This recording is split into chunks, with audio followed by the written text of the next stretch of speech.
ಯೋಗ ಅಲ್ಲ, ಪಾತಂಜಲ ಯೋಗವನ್ನು ಇಲ್ಲಿ ಹೇಳ್ತಿಲ್ಲ. ಭಗವಂತನಲ್ಲಿ ಮನಸ್ಸನ್ನು ಇಡ್ತಕ್ಕಂಥದ್ದು.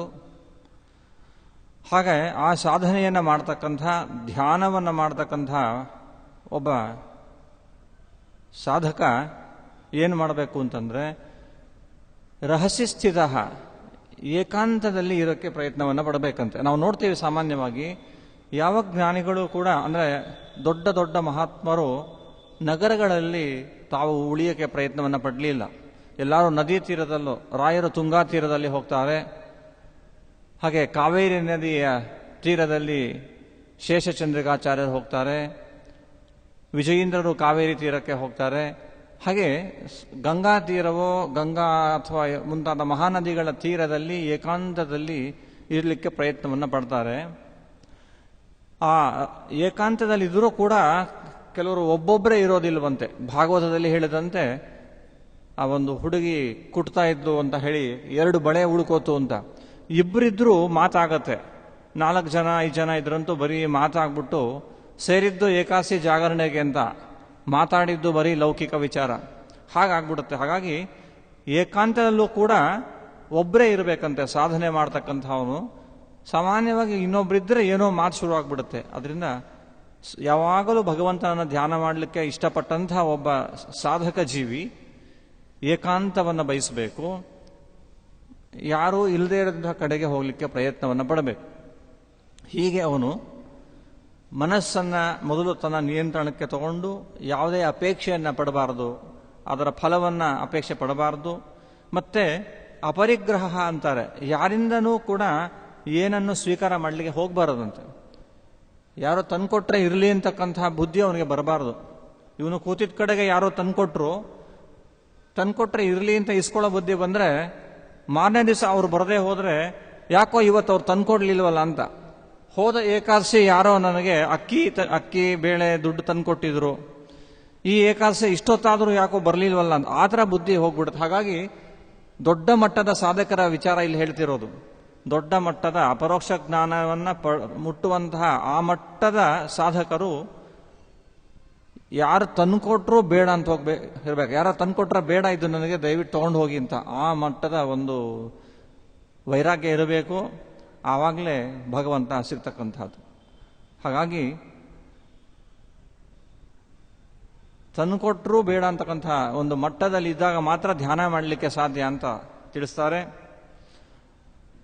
ಮುಂದೆ ಯಾವ ರೀತಿ ಮಾಡಬೇಕು ಅಂತ ಭಗವಂತ ಹೇಳ್ತಾನೆ. ಧ್ಯಾನವನ್ನು ಮಾಡ್ತಕ್ಕಂಥವನು ಶುಚೌ ದೇಶೇ ಪ್ರತಿಷ್ಠಾಪ್ಯ ಸ್ಥಿರಮಾನಸಮಾತ್ಮನಃ ನಾತ್ಯುಚ್ಛಿತಂ ನಾತಿ ನೀಚಂ ಚೇಲಾಜಿನಕುಶೋತ್ತರಂ.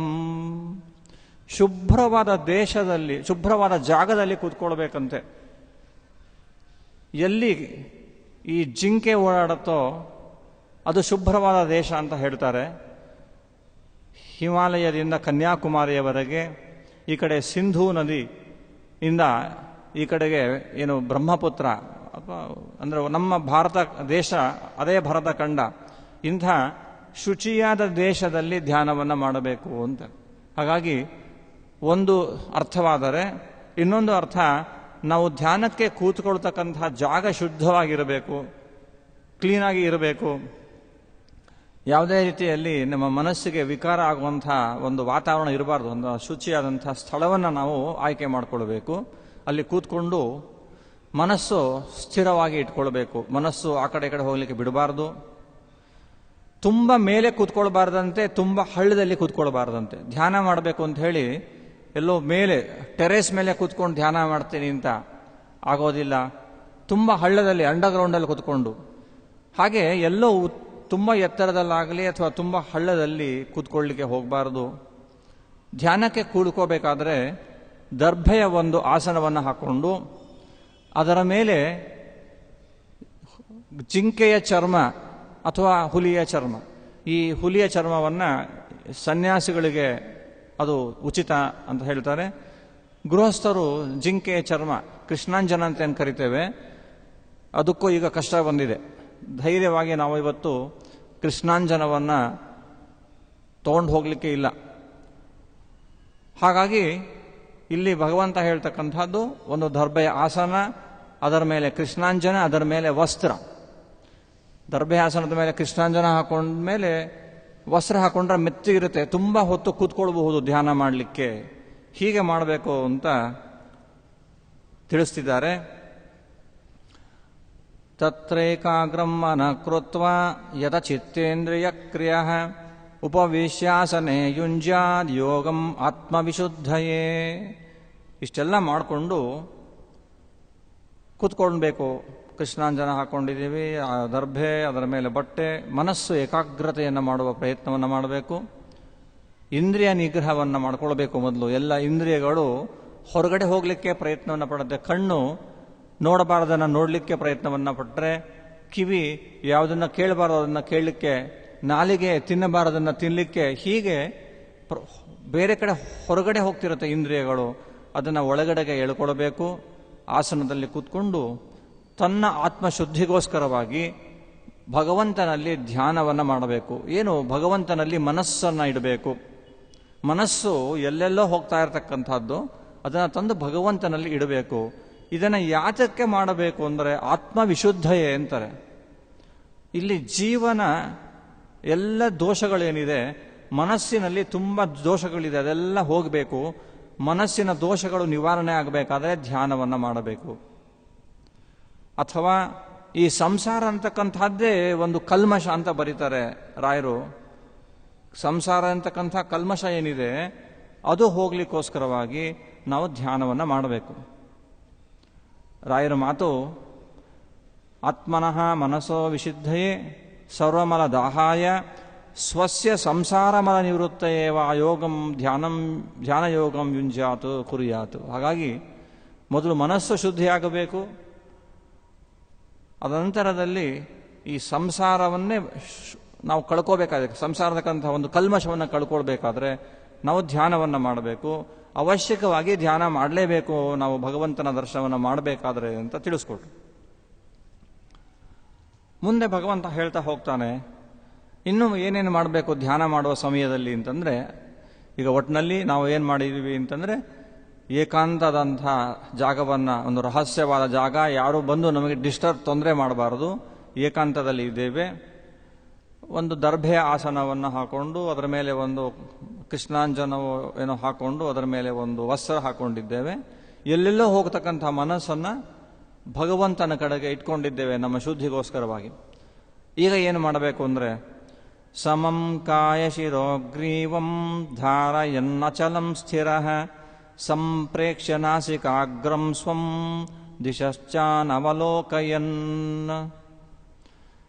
ಮೊದಲು ನೆಟ್ಟಿಗೆ ಕೂತ್ಕೊಳ್ಳೋದು ಕಲಿಬೇಕು ಅಂತ. ತುಂಬ ಕಷ್ಟ ಆಗ್ಬಿಟ್ಟಿದೆ ಇವತ್ತು. ನೆಲದ ಮೇಲೆ ಕೂತ್ಕೊಳ್ಳುವಂತಹ ಅಭ್ಯಾಸ ಬಹಳ ಕಡಿಮೆ ಆಗೋಯ್ತು ಈ ಸೋಫಾ ಕುರ್ಚಿಗಳು ಬಂದು. ಹಾಗಾಗಿ ಮುಂದೆ ಸ್ವಲ್ಪ ವಯಸ್ಸಾದ ಮೇಲೆ ನೆಲದ ಮೇಲೆ ಕೂತ್ಕೊಳ್ಳಿಕ್ಕೆ ಆಗೋದಿಲ್ಲ. ಯಾವುದಕ್ಕೆ ನೆಲದ ಮೇಲೆ ಕೂತ್ಕೊಳ್ಬೇಕೋ ಅದಕ್ಕೆ ನೆಲದ ಮೇಲೆ ಕೂತ್ಕೊಳ್ತಾ ಇರತಕ್ಕಂಥ ಪ್ರಸಂಗ ಬಂದಿದೆ.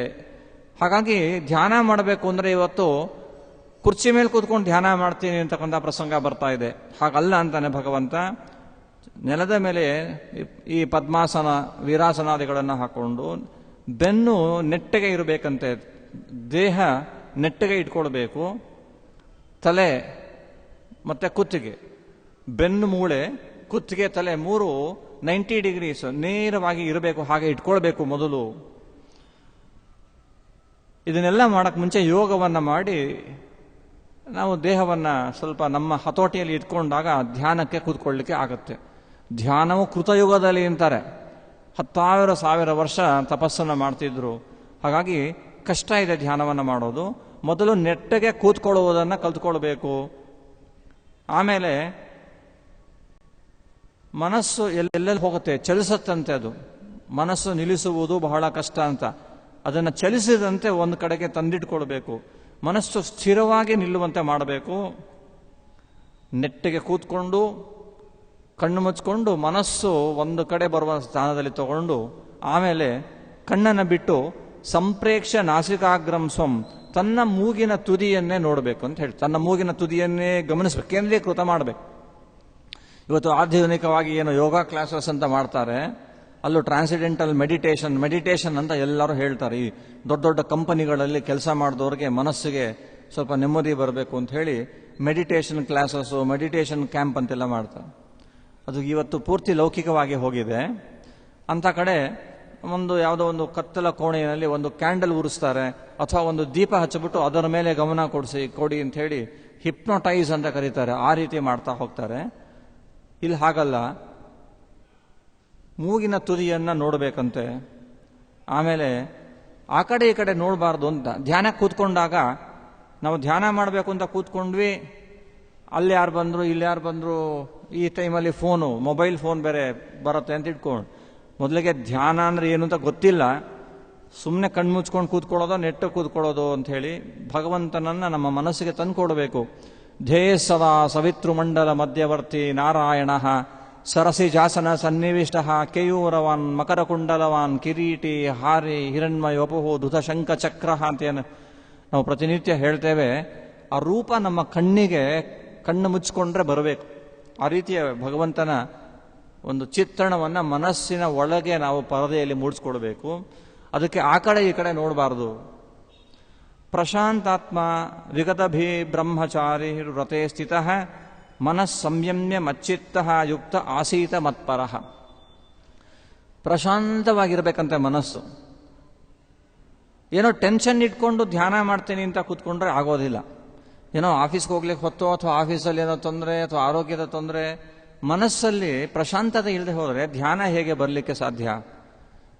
ಧ್ಯಾನ ಮಾಡಿದ ಮೇಲೆ ಬರತಕ್ಕಂಥ ಶಾಂತತೆ ಬೇರೆ. ಮೊದಲು ಮನಸ್ಸಿಗೆ ಯಾವುದೇ ರೀತಿಯ ಕಳವಳ ಇರಬಾರದು, ಪ್ರಶಾಂತವಾದಂತಹ ಮನಸ್ಸು ಇರಬೇಕಂತೆ. ಹಾಗೆ ಇಟ್ಕೊಳ್ಬೇಕು. ಇನ್ನು ವಿಗತ ಭೀಹಿ, ಯಾವುದೇ ರೀತಿ ಭಯ ಇರಬಾರ್ದಂತೆ ಇವನಿಗೆ. ಕೂತ್ಕೊಂಡಿರೋ ಧ್ಯಾನಕ್ಕೆ ಕಾಶಿಗೆ ಹೋದರೂ ತಂಬಿಗೆ ಮೇಲಿನ ಚಿಂತೆ ಅಂತ, ತಂಬಿಗೆ ಹೊರಗಡೆ ಇಟ್ಬಿಟ್ಟು ಸ್ನಾನ ಮಾಡ್ತಿದ್ದೀವಿ, ನಾವು ಮುಳುಗಾಕೋ ಅಷ್ಟರಲ್ಲಿ ತಂಬಿಗೆ ಯಾರು ಎತ್ಕೊಂಡು ಹೋಗ್ಬಿಡ್ತಾರೆ ಅಂದ್ಬಿಟ್ಟು ಮುಳುಗು ಕೂಡ ಸರಿಗೆ ಹಾಕ್ತಿಲ್ಲ, ತಂಬಿಗೆ ನೋಡ್ಕೊಂಡು. ಹಾಗೆ ಇವನಿಗೆ ಯಾವುದೇ ಭಯ ಇರಬಾರ್ದು. ಇವನೇನೋ ಕಳ್ತನನೋ ಅಥವಾ ಮೋಸ ಮಾಡಿದ್ರೆ ಧ್ಯಾನ ಕೂತ್ಕೊಂಡಾಗಲೂ ಭಯ. ಯಾರೋ ಇನ್ಕಮ್ ಟ್ಯಾಕ್ಸ್ನವ್ರು ಬಂದರೋ ಏನೋ, ಅಥವಾ ಕಳ್ಳರು ಬಂದು ದುಡ್ಡು ಎತ್ಕೊಂಡು ಹೋಗ್ಬಿಡ್ತಾರೋ ಏನೋ ಅಂತ ಹೇಳಿ ಇವನಿಗೆ ಭಯ ಇದ್ದರೆ ಧ್ಯಾನ ಮಾಡಲಿಕ್ಕೆ ಹೇಗೆ ಸಾಧ್ಯ? ಹಾಗಾಗಿ ಯಾವಾಗ ನಮಗೆ ಭಯ ಇರಲ್ಲ ಅಂತಂದ್ರೆ, ಯಾವಾಗ ನಾವು ಪ್ರಾಮಾಣಿಕವಾಗಿ ಇದ್ದೇವೆಯೋ, ಯಾವಾಗ ನಾವು ಏನು ತಪ್ಪು, ಸುಳ್ಳು, ಮೋಸ, ವಂಚನೆ, ವ್ಯಭಿಚಾರಾದಿಗಳನ್ನು ಮಾಡಿಲ್ಲವೋ ಆಗ ನಮಗೆ ಭಯ ಇರಲ್ಲ. ಯಾರಿಗೆ ಭಯ ಅಂದರೆ ಕಳ್ಳಕಾಕರಿಗೆ, ದರೋಡೆಕೋರರಿಗೆ, ಮೋಸ ಮಾಡದಂಥವರಿಗೆ ಭಯ. ಏನೋ ಗೊತ್ತಾಗ್ಬಿಡುತ್ತೋ ಏನೋ ಅಂತ ಹೇಳಿ. ಹಾಗಾಗಿ ಇವನಿಗೆ ಯಾವುದೇ ರೀತಿಯ ಭಯ ಇರಬಾರ್ದು ಅಂತ ತಿಳಿಸ್ತಿದ್ದಾರೆ. ಕಳ್ಳಕಾಕರ ಭಯವಾಗಲಿ, ಯಾವುದೇ ರೀತಿ ಭಯ ಇರಬಾರ್ದು. ಆವಾಗ ಮಾತ್ರ ಅವನು ಧ್ಯಾನವನ್ನ ಮಾಡಲಿಕ್ಕೆ ಸಾಧ್ಯ. ಇನ್ನು ಬ್ರಹ್ಮಚಾರಿ ವ್ರತೆ ಸ್ಥಿತ, ಧ್ಯಾನವನ್ನು ಮಾಡಬೇಕಾದರೆ ಎಲ್ಲ ಇಂದ್ರಿಯಗಳ ನಿಯಮನ ಇರಬೇಕು. ಬ್ರಹ್ಮಚರ್ಯವನ್ನು ಚೆನ್ನಾಗಿ ಅವನು ಪರಿಪಾಲಿಸಬೇಕಾಗತ್ತೆ. ಯಾಕೆ ಬ್ರಹ್ಮಚರ್ಯಕ್ಕೆ ಇಷ್ಟು ಪ್ರಾಮುಖ್ಯತೆಯನ್ನು ಕೊಡ್ತಾರೆ ಅಂತಂದರೆ, ಮನಸ್ಸಿನಲ್ಲಿ ಎರಡು ವಸ್ತುಗಳು ಏಕಕಾಲದಲ್ಲಿ ಇರಲಿಕ್ಕೆ ಸಾಧ್ಯ ಇಲ್ಲ. 2 things cannot occupy the same place at the same time ಅಂತ. ಹಾಗಾಗಿ ಈಗ ಮನಸ್ಸು ಕೂತ್ಕೊಂಡಿದ್ದಾನೆ ಇವನು, ಭಗವಂತನಲ್ಲಿ ಮನಸ್ಸು ಇಡಬೇಕು. ಮನಸ್ಸು ಬೇರೆ ಹೆಂಡತಿ ಕಡೆನೋ ಅಥವಾ ಇನ್ಯಾರ ಕಡೆನೋ ಹೋದರೆ ಭಗವಂತ ಅಲ್ಲಿಗೆ ಬರಲಿಕ್ಕೆ ಸಾಧ್ಯ ಇಲ್ಲ. ಒಂದೇ ಸೀಟ್ ಇರೋದು ಮನಸ್ಸು, ಒಂದು ಕುರ್ಚಿಯಲ್ಲಿ ಇಲ್ಲ ಭಗವಂತ ಕೂತ್ಕೊಳ್ಬೇಕು ಅಥವಾ ಇನ್ಯಾರಾದ್ರೂ ಕೂತ್ಕೊಳ್ಬೇಕು. ಭಗವಂತ ಅಲ್ಲಿ ಕೂತ್ಕೊಳ್ಬೇಕಾದ್ರೆ ಆ ಕುರ್ಚಿಯಲ್ಲಿ ಇನ್ಯಾರು ನಾವು ಕೂಡಿಸಬಾರದು. ಬ್ರಹ್ಮಚರ್ಯ ಅಂತಂದ್ರೆ ಗೃಹಸ್ಥರಿಗೂ ಮದುವೆಯಾದವ್ರಿಗೂ ಬ್ರಹ್ಮಚರ್ಯ ಇದೆ, ಒಟ್ಟುಗಳಿಗೂ ಬ್ರಹ್ಮಚರ್ಯ ಇದೆ, ವಾನಪ್ರಸ್ಥರಿಗೂ ಬ್ರಹ್ಮಚರ್ಯ ಇದೆ, ಹಾಗೆ ಯತಿಗಳಿಗಂತೂ ಇದ್ದೇ ಇದೆ ಬ್ರಹ್ಮಚರ್ಯ. ಒಂದು ಬ್ರಹ್ಮನಲ್ಲಿ ಮನಸ್ಸನ್ನು ಇಡ್ತಕ್ಕಂಥದ್ದು ಅಂತಕ್ಕಂಥದ್ದು, ಮತ್ತೊಂದು ವಟುಗಳಿಗೆ ಹಾಗೂ ಸನ್ಯಾಸಿಗಳಿಗೆ ಸ್ವಸ್ತ್ರೀಯ ಸಂಬಂಧವೇ ಇಲ್ಲ. ಇನ್ನು ಗೃಹಸ್ಥರು, ವಾನಪ್ರಸ್ಥರು ತನ್ನ ಹೆಂಡತಿ ಇದ್ದರೂ ಕೂಡ ಕೆಲವು ಪರ್ವಕಾಲಗಳಲ್ಲಿ, ಈ ದಶಮಿ, ಏಕಾದಶಿ, ದ್ವಾದಶಿ ಅಥವಾ ಕೆಲವು ಪರ್ವಕಾಲಗಳು, ಸಂಕ್ರಮಣಾದಿಗಳಲ್ಲಿ ಅವರು ಬ್ರಹ್ಮಚರ್ಯವನ್ನು ನಡೆಸಬೇಕು ಅಂತ ಹೇಳ್ತಿದೆ. ಹಾಗೆ ಮನಸ್ಸಿನಲ್ಲೂ ತನ್ನ ಸ್ವಂತ ಹೆಂಡತಿ ಆದರೂ ಯೋಚನೆ ಮಾಡಲಿಕ್ಕಿಲ್ಲ. ಹಾಗಾಗಿ ಬ್ರಹ್ಮಚರ್ಯವನ್ನು ಮಾಡಬೇಕು, ವ್ರತವನ್ನು. ವಾನಪ್ರಸ್ಥರು ಕೂಡ ದೂರದ ಕಾಡಿನಲ್ಲಿ ತನ್ನ ಹೆಂಡತಿಯ ಜೊತೆಗೆ ಇದ್ದರೂ ಕೂಡ ಅವರು ಕಠಿಣ ವ್ರತವನ್ನು ಮಾಡಿ ಅವರು ಬ್ರಹ್ಮಚಾರಿಗಳಂತೆ ಜೀವನವನ್ನು ಮಾಡಬೇಕು. ಒಟ್ಟಿನಲ್ಲಿ ಭಗವಂತ ಶ್ರೀಕೃಷ್ಣ 16,108 ಜನನ್ನ ಮದುವೆ ಮಾಡಿಕೊಂಡ್ರು ಅವ್ರನ್ನ ಮುಟ್ಟುವ ಭಾಗ್ಯ ಯಾವ ಗೃಹಸ್ಥರಿಗೂ ಇಲ್ಲ. ಆ ಊರ್ಧ್ವ ರೇತಸ್ಕರಾದಂತಹ ಬಾಲಬ್ರಹ್ಮಚಾರಿಗಳೇ ಕೃಷ್ಣನನ್ನು ಮುಟ್ಟಬೇಕು. ಅಷ್ಟು ಒಂದು ಮಹಿಮೆ ಬ್ರಹ್ಮಚರ್ಯಕ್ಕೆ ಹೇಳಿದ್ದಾರೆ. ಹಾಗೆ ಮಾಡಿದಾಗ ಭಗವಂತ ಧ್ಯಾನಕ್ಕೆ ಸಿಗ್ತಾನಂತೆ. ಇಲ್ಲದೆ ಹೋದರೆ ಭಗವಂತ ಬರೋದೇ ಇಲ್ಲ ಧ್ಯಾನಕ್ಕೆ. ಮದ್ಹೃದಯ ಮಂಟಪದಲ್ಲಿ ಪರಿಶೋಭಿಸುತ್ತಿರು ಪಾಂಡುರಂಗ ಅಂತ ಕೇಳ್ಕೊಳ್ಬೇಕು. ಆ ಪಾಂಡುರಂಗ ಬರೋದೇ ಇಲ್ಲ, ನಮ್ಮ ಮನಸ್ಸು ಬೇರೆ ಕಡೆ ಹೋಗ್ತಿದ್ದಾರೆ. ಅಷ್ಟು ಪ್ರಾಮುಖ್ಯತೆಯನ್ನು ಬ್ರಹ್ಮಚರ್ಯಕ್ಕೆ ಹೇಳಿದ್ದಾನೆ. ಈ ಧ್ಯಾನವನ್ನು ಇವೆಲ್ಲ ಏನೋ ಧ್ಯಾನವನ್ನು ನಾವು ಇನ್ನೂ ಮಾಡೇ ಇಲ್ಲ. ಧ್ಯಾನ ಅಂದರೆ ಏನು, ಅದನ್ನು ಹೇಗೆ ಮಾಡಬೇಕು ಅನ್ನೋದಕ್ಕೆ ವಿಚಾರ ಬಂತು. ಮನಸ್ಸನ್ನು ಚೆನ್ನಾಗಿ ಹತೋಟಿಯಲ್ಲಿ ಇಟ್ಕೊಂಡು ಭಗವಂತನಲ್ಲೇ ಮನಸ್ಸನ್ನು ಇಟ್ಟಾಗ ಅವನು ಭಗವಂತನನ್ನು ಹೊಂದುತ್ತಾನೆ. ಮತ್ಪರಹ ಅನ್ನೋದಕ್ಕೆ ರಾಯರು ಬರೀತಾರೆ, ಅಹಮೇವ ಪರಹ ಯಸ್ಯ ಸಹ, ಅಂದರೆ ಭಗವಂತನೇ ಸರ್ವೋತ್ತಮ. ಯಾರಿಗೆ ಭಗವಂತ ವಿಷ್ಣು ಸರ್ವೋತ್ತಮ ಅಂತ ತಿಳ್ಕೊಂಡು ಭಗವಂತನಲ್ಲಿ ನಾವು ಧ್ಯಾನವನ್ನು ಮಾಡಬೇಕು. ಸುಮ್ಮನೆ ಧ್ಯಾನ ಮಾಡ್ತಕ್ಕಂಥದ್ದಲ್ಲ, ಭಗವಂತ ಸರ್ವೋತ್ತಮ ಅಂತಕ್ಕಂಥದ್ದನ್ನು ತಿಳ್ಕೊಂಡು ಭಗವಂತನಲ್ಲೇ ಮನಸ್ಸನ್ನು ಇಟ್ಟು ಭಗವಂತನನ್ನು ಸದಾ ಚಿಂತನೆ ಮಾಡ್ತಾ ಇದ್ದರೆ ಅದು ಧ್ಯಾನ ಅಂತ ಕರೆಸ್ಕೊಳ್ಳುತ್ತೆ. ಮುಂದೆ ಏನು ಮಾಡಬೇಕು ಅಂದಾಗ, ಯುಂಜನ್ನೇವಂ ಸದಾತ್ಮಾನಂ ಯೋಗಿ ನಿಯತಮಾನಸಃ ಶಾಂತಿಂ ನಿರ್ವಾಣಮಪರಾಂ ಮತ್ಸಂಸ್ಥಾಮಧಿಗಚ್ಚತಿ. ಹೀಗೆ ಮನಸ್ಸನ್ನು ನಿಗ್ರಹ ಮಾಡಿದಂಥ ಒಬ್ಬ ಧ್ಯಾನಯೋಗಿ ಸದಾ ಆತ್ಮನ್ ಯುಂಜನ್, ಯಾವಾಗಲೂ ಭಗವಂತನನ್ನೇ ಧ್ಯಾನ ಮಾಡ್ತಾ ಇರಬೇಕು. ಸದಾ ಭಗವಂತನ ಧ್ಯಾನವನ್ನು ಮಾಡಬೇಕು. ಮನಸ್ಸು ಭಗವಂತನನ್ನು ಬಿಟ್ಟು ಆಚೆ ಬರಬಾರ್ದು, ಆ ರೀತಿ ಇಡಬೇಕು. ತನ್ನ ಮನಸ್ಸನ್ನು ಚೆನ್ನಾಗಿ ಹತೋಟಿಯಲ್ಲಿ ಇಟ್ಕೊಂಡಿದ್ರೆ ಮಾತ್ರ ಮನಸ್ಸು ಭಗವಂತನಲ್ಲಿ ಇರುತ್ತೆ. ನಾನು ನೆನ್ನೆ ಹೇಳಿದಂತೆ ಮನಸ್ಸು ಹೇಳಿದಂತೆ ಕೇಳಿದವರು ಉದ್ಧಾರ ಆಗೋದಿಲ್ಲ. ನಾವು ಹೇಳಿದಂತೆ ಮನಸ್ಸು ಕೇಳಬೇಕು. ಅದೇ ಮನೋನಿಗ್ರಹ ಅಂತ ಹೇಳೋದು. ಸಹಜವಾಗಿ ಏನಾಗುತ್ತೆ ಅಂದರೆ ನಮಗೆ ಮನಸ್ಸು ಏನು ಹೇಳುತ್ತೋ ಹಂಗೆ ಮಾಡಿಬಿಡ್ತೀವಿ. ನನ್ನ ಮನಸ್ಸು ಬರಲಿಲ್ಲ ಮಾಡಲ್ಲ, ಮನಸ್ಸು ಬಂತು ಮಾಡ್ತೀವಿ. ಹಾಗಲ್ಲ, ನಾವು ಮನಸ್ಸನ್ನು ನಾವು ಈ ಆನೆಯನ್ನು ಖೆಡ್ಡಾದಲ್ಲಿ ಹಾಕಿ ಪಳಗಿಸುವಂತೆ ಮನಸ್ಸನ್ನು ನಾವು ಪಳಗಿಸಬೇಕು. ಅದಕ್ಕೆ ಒಂದು ಈ ಏಕಾದಶಿ ಮುಂತಾದ ವ್ರತಗಳು ಮಾಡಿರೋದು ನಮ್ಮ ಪಾಪ ನಾಶಕ್ಕೆ ಹೌದು. ಆದರೆ ಮನಸ್ಸನ್ನು ಪಳಗಿಸೋದು ಅಂತಂದರೆ ಮನಸ್ಸಿನ ಜೊತೆಗೆ ಇಂದ್ರಿಯಗಳಿದೆ. ಉದಾಹರಣೆಗೆ ನಾಲಿಗೆಯನ್ನು ನಮ್ಮ ನಿಯಂತ್ರಣಕ್ಕೆ ತಗೊಳ್ಬೇಕು. ಹೊಟ್ಟೆಯನ್ನು ನಮ್ಮ ನಿಯಂತ್ರಣಕ್ಕೆ ತಗೊಳ್ಳಿಕ್ಕೆ ಅದನ್ನು ಪಳಗಿಸುವ ಒಂದು ದಾರಿ ಇದು ಏಕಾದಶಿ ಅಂತ ಇಟ್ಕೊಳ್ಳಿ. ಇವತ್ತು ಏನಾದರೂ ಕೂಡ ಏನೂ ತಿನ್ನಬಾರದು. ಹಾಗೆ ಎಲ್ಲ ಇಂದ್ರಿಯಗಳನ್ನು ನಾವು ಪಳಗಿಸಿ ನಮ್ಮ ಹತೋಟಿಗೆ ತಂದ್ಕೊಳ್ಬೇಕು. ಭಗವಂತನಲ್ಲಿ ಸದಾ ಮನಸ್ಸನ್ನು ಇಟ್ಟಿರಬೇಕು. ಇಂಥವನಿಗೆ ಭಗವಂತ ಮೋಕ್ಷವನ್ನು ಕೊಡ್ತಾನೆ. ಅವನಿಗೆ ಶಾಂತಿ ಸಿಗುತ್ತೆ, ಇಲ್ಲೂ ಶಾಂತಿ ಸಿಗುತ್ತೆ. ನಿಜವಾಗಿಯೂ ಯಾರು ಭಗವಂತನಲ್ಲಿ ಮನಸ್ಸನ್ನು ಇಟ್ಟಿದ್ದಾರೋ, ಯಾರು ಧ್ಯಾನಾಸಕ್ತರಾಗಿದ್ದಾರೋ ಅವ್ರಿಗೆ ಈ ಭೂಮಿಯಲ್ಲೂ ಕೂಡ ಯಾವುದೇ ರೀತಿಯ ಟೆನ್ಷನ್ ಇಲ್ಲ. ಅವರು ಸಂತೋಷವಾಗೇ ಇರ್ತಾರೆ. ಅವ್ರ ಮುಖದಲ್ಲೇ ಗೊತ್ತಾಗತ್ತೆ ಸಂತೋಷ. ಕಾರಣ ಅವ್ರಿಗೆ ಭಗವಂತ ರಕ್ಷಕ, ಎಲ್ಲವನ್ನೂ ಭಗವಂತನೇ ರಕ್ಷಣೆ ಮಾಡ್ತಾನೆ ಅಂತ ಗೊತ್ತು. ಶಾಂತರಾಗಿ ಇರ್ತಾರೆ. ಅನಂತರದಲ್ಲಿ ನಿರ್ವಾಣ ಪರಮಾಮ್ಮ, ದೇಹವನ್ನು ಬಿಟ್ಟ ಮೇಲೆ ಮತ್ ಸಂಸ್ಥಾಂ ಅಧಿಗಚ್ಚತಿ, ನನ್ನಲ್ಲೇ ಬಂದು ಸೇರ್ಕೊಳ್ತಾರೆ. ಅಂದರೆ ಐಕ್ಯ ಅಲ್ಲ, ಅವನು ಭಗವಂತ ಇರತಕ್ಕಂಥ ಜಾಗ ಯಾವುದೋ ಮೋಕ್ಷ, ಆ ಮೋಕ್ಷಕ್ಕೆ ಬರ್ತಾನೆ. ನಾನು ಇರುವ ಮೋಕ್ಷಕ್ಕೆ ಬರ್ತಾನೆ. ಅವನು ಸರಿಯಾಗಿ ಧ್ಯಾನವನ್ನು ಮಾಡಿದಂಥವನು ಇಲ್ಲಿ ಇಹ ಲೋಕದಲ್ಲಿ ಶಾಂತಿ ನೆಮ್ಮದಿಯನ್ನು ಪಡೆದು ಪರಲೋಕದಲ್ಲಿ ಮೋಕ್ಷವನ್ನು ಪಡಿತಾನೆ. ಅಲ್ಲಿ ದುಃಖದ ಸಂಬಂಧವೇ ಇಲ್ಲ ಅಂತ ಹೇಳ್ತಾನೆ. ಅದಕ್ಕೆ ರಾಯರು ತಮ್ಮ ಗೀತಾ ವಿವೃತಿಯಲ್ಲಿ ಬರೀತಾರೆ, ಈ ಶಾಂತಿ ಮದಿಗಚ್ಚತಿ ಅಂತ ಹೇಳಿ ಅನಂತರದಲ್ಲಿ ನ ಜೀವನ್ ಮುಕ್ತಿ ಮಾತ್ರ ಮಾಪ್ನೋತಿ ಇತ್ಯರ್ಥ. ದೇಹವನ್ನು ಬಿಟ್ಟ ಮೇಲೆ ಒಂದು ಉತ್ತಮ ಲೋಕಗಳಿದೆ, ಸತ್ಯಲೋಕ, ತಪೋಲೋಕ ಇತ್ಯಾದಿಗಳಲ್ಲಿ ಕೆಲವರು ಇದ್ದು ಅನಂತರದಲ್ಲಿ ಬ್ರಹ್ಮದೇವರ ಜೊತೆಗೆ ಮೋಕ್ಷಕ್ಕೆ ಹೋಗ್ತಾರೆ. ಇದರ ಮಧ್ಯದಲ್ಲಿ ಅವರು ಜೀವನ್ಮುಕ್ತಾವಸ್ಥೆ ಅಂತ ಹೇಳಿ, ಅಂದರೆ ಅವರಿಗೆ ಹುಟ್ಟು ಸಾವು ಇಲ್ಲದೆ ಇದ್ರೂ ಕೂಡ ಲಿಂಗ ಶರೀರ ಒಂದು ಹೋಗಿಲ್ಲ. ಹಾಗಾಗಿ ಲಿಂಗ ಶರೀರದ ಸಂಬಂಧ ಇದೆ, ಅದರಿಂದ ಮೋಕ್ಷ ಆಗಿಲ್ಲ. ಆದರೂ ಮುಕ್ತರಂತೆ ಸಂತೋಷವಾಗಿದ್ದಾರೆ, ಕಾರಣ ಹುಟ್ಟು ಸಾವನ್ನು ತಪ್ಪಿಸ್ಕೊಂಡಿದ್ದಾರೆ. ಅಷ್ಟೇ ಅಲ್ಲ, ಮತ್ಸಂಸಾಮಧಿಗಚ್ಚತಿ ಅಂದರೆ ಬರೀ ಇಷ್ಟೇ ಅಲ್ಲ, ಮೋಕ್ಷವನ್ನು ಕೊನೆಯಲ್ಲಿ ಪಡಿತಾರೆ ಅಂತ ತಿಳ್ಕೊಳ್ಬೇಕು ಅಂತ ರಾಯರು ತಿಳಿಸ್ತಾ ಇದ್ದಾರೆ. ಇಷ್ಟೆಲ್ಲ ಹೇಳಿ ಈಗ ಧ್ಯಾನ ಮಾಡಬೇಕು ಅಂತಂದರೆ ಒಂದು ಶುಚಿಯಾದಂತಹ ದೇಶ, ಯಾವ್ಯಾವ ದೇಶದಲ್ಲಿ ಮಾಡಬಾರದು ಅಂತ ಒಂದು, ಆ ದೇಶದಲ್ಲೂ ಕೂಡ ಒಳ್ಳೆಯ ಜಾಗದಲ್ಲಿ ಮಾಡಬೇಕು, ಆಸನವನ್ನು ಹಾಕ್ಕೊಳ್ಬೇಕು. ಕೂತ್ಕೊಳ್ಳುವ ಆಸನ ಬೇರೆ, ನಾವು ಕೂತ್ಕೊಳ್ಳುವ ಆಸನ ಬೇರೆ. ಬೆನ್ನು ಕುತ್ತಿಗೆ ತಲೆ ನೇರವಾಗಿ ಇರಬೇಕು, ಮೂಗಿನ ತುದಿಯಲ್ಲಿ ನೋಡಬೇಕು, ಮನಸ್ಸನ್ನು ನಮ್ಮ ಹತೋಟಿಯಲ್ಲಿ ಇಟ್ಕೊಳ್ಬೇಕು, ಭಗವಂತನನ್ನು ಸದಾ ಧ್ಯಾನ ಮಾಡ್ತಿರಬೇಕು.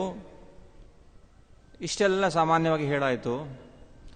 ಇದಕ್ಕೆ ಪೂರಕವಾಗಿ ಭಗವಂತ ಇನ್ನೂ ಬಹಳ ಮುಖ್ಯವಾದ ವಿಚಾರವನ್ನು ಹೇಳ್ತಾನೆ. ಧ್ಯಾನ ಮಾಡ್ತಕ್ಕಂಥವರು ಆಹಾರವನ್ನು ಹೇಗೆ ಸ್ವೀಕಾರ ಮಾಡಬೇಕು ಅಂತ, ಇವೆಲ್ಲ ಬಹಳ ವೈಜ್ಞಾನಿಕವಾಗಿ ಇರತಕ್ಕಂಥದ್ದು. ನಾತ್ಯಶ್ನಸ್ತು ಯೋಗೋಸ್ತಿ ನ ಚೈಕಾಂತವನಶ್ನತಃ ನ ಚಾತಿ ಸ್ವಪ್ನಶೀಲಸ್ಯ ಜಾಗ್ರತೋ ನೈವ ಅರ್ಜುನ. ಯಾರಿಗೆ ಧ್ಯಾನ ಮಾಡಲಿಕ್ಕೆ ಸಾಧ್ಯ ಅಂದರೆ, ಯಾರು ತುಂಬ ತಿಂತಾರೋ, ಯಾರು ತುಂಬ ಕಡಿಮೆ ತಿಂತಾರೋ ಅವ್ರಿಗೆ ಧ್ಯಾನ ಮಾಡಲಿಕ್ಕೆ ಆಗಲ್ಲ ಅಂತ ಭಗವಂತ. ಬಹಳ ಊಟ ಮಾಡ್ತಕ್ಕಂಥದ್ದು, ಬಹಳ ಊಟ ಅಂದರೆ ಯಾರಿಗೆ ತಿಂದಿದ್ದನ್ನು ಅರಗಿಸ್ಕೊಳ್ಳಿಕ್ಕೆ ಆಗದೆ ಹೋದರೂ ಊಟ ಮಾಡ್ತಾರೋ ಅವರು ಧ್ಯಾನ ಮಾಡಲಿಕ್ಕೆ ಆಗಲ್ಲ. ಕೆಲವರಿಗೆ ಸಾಮರ್ಥ್ಯ ಇರುತ್ತೆ. ಭೀಮಸೇನ ದೇವರಂಥವರು ಬಂಡಿಯ ಅನ್ನವ ತಿಂದಿತು ಕೂಸು ಅಂತ ತಿಂದರೂ ಸಾಮರ್ಥ್ಯ ಇದೆ, ಅರಗಿಸ್ಕೊಳ್ತಾರೆ, ಅವ್ರಿಗೇನು ಹೊಟ್ಟೆ ದಪ್ಪ ಆಗೋದಿಲ್ಲ. ಇನ್ನು ಕೆಲವರು ನಮ್ಮಂಥವರು, ನಮಗೆ ಜಾಸ್ತಿ ಒಂದು 10 ಇಡ್ಲಿ ತಿನ್ಲಿಕ್ಕೆ ಆಗೋದಿಲ್ಲ ಅಂಥವರು ಏನೋ ಒಂದು ಧ್ಯಾನ ಮಾಡಬೇಕು ಅಂದ್ಕೊಂಡು ಚೆನ್ನಾಗಿ ತಿಂದ್ಬಿಟ್ಟಿದ್ದೀವಿ, 10 ಇಡ್ಲಿ ಹೋಳಿಗೆಗಳೆಲ್ಲ ತಿಂದ್ಬಿಟ್ಟು ಅಲ್ಲಿ ಕೂತ್ಕೊಂಡ್ರೆ ನಿದ್ದೆ ಬರುತ್ತೆ ಹೊರತು ಧ್ಯಾನ ಬರೋದಿಲ್ಲ. ನಿದ್ದೆಗೆ ಬರುತ್ತಷ್ಟೇ ಹೊರತು ಹೊಟ್ಟೆಗಿನ್ನ ತುಂಬ ಜಾಸ್ತಿ ನಮ್ಮ ಶಕ್ತಿ ಮೀರಿ ತಿಂದರೆ ಅಂಥವ್ರಿಗೆ ಧ್ಯಾನ ಮಾಡಲಿಕ್ಕೆ ಆಗಲ್ಲ. ಅತಿಯಾಗಿ ತಿನ್ನಬಾರದು ಅಂತ ಒಂದು ತಿಳಿಸ್ತಿದ್ದಾರೆ. ಕನ್ನಡದಲ್ಲಿ ಏನು ಹೇಳ್ತಾರೆ, 1 ಹೊತ್ತುಂಡವ ಯೋಗಿ, 2 ಹೊತ್ತುಂಡವ ಭೋಗಿ, 3 ಹೊತ್ತುಂಡವ ರೋಗಿ, 4 ಹೊತ್ತುಂಡವನ್ ಎತ್ಕೊಂಡು ಹೋಗಿ ಅಂತ ಒಂದು ಮಕ್ಕಳು ಪಾಠ ಶಾಲೆಯಲ್ಲಿ ಹೇಳ್ಕೊಡ್ತಿದ್ರು.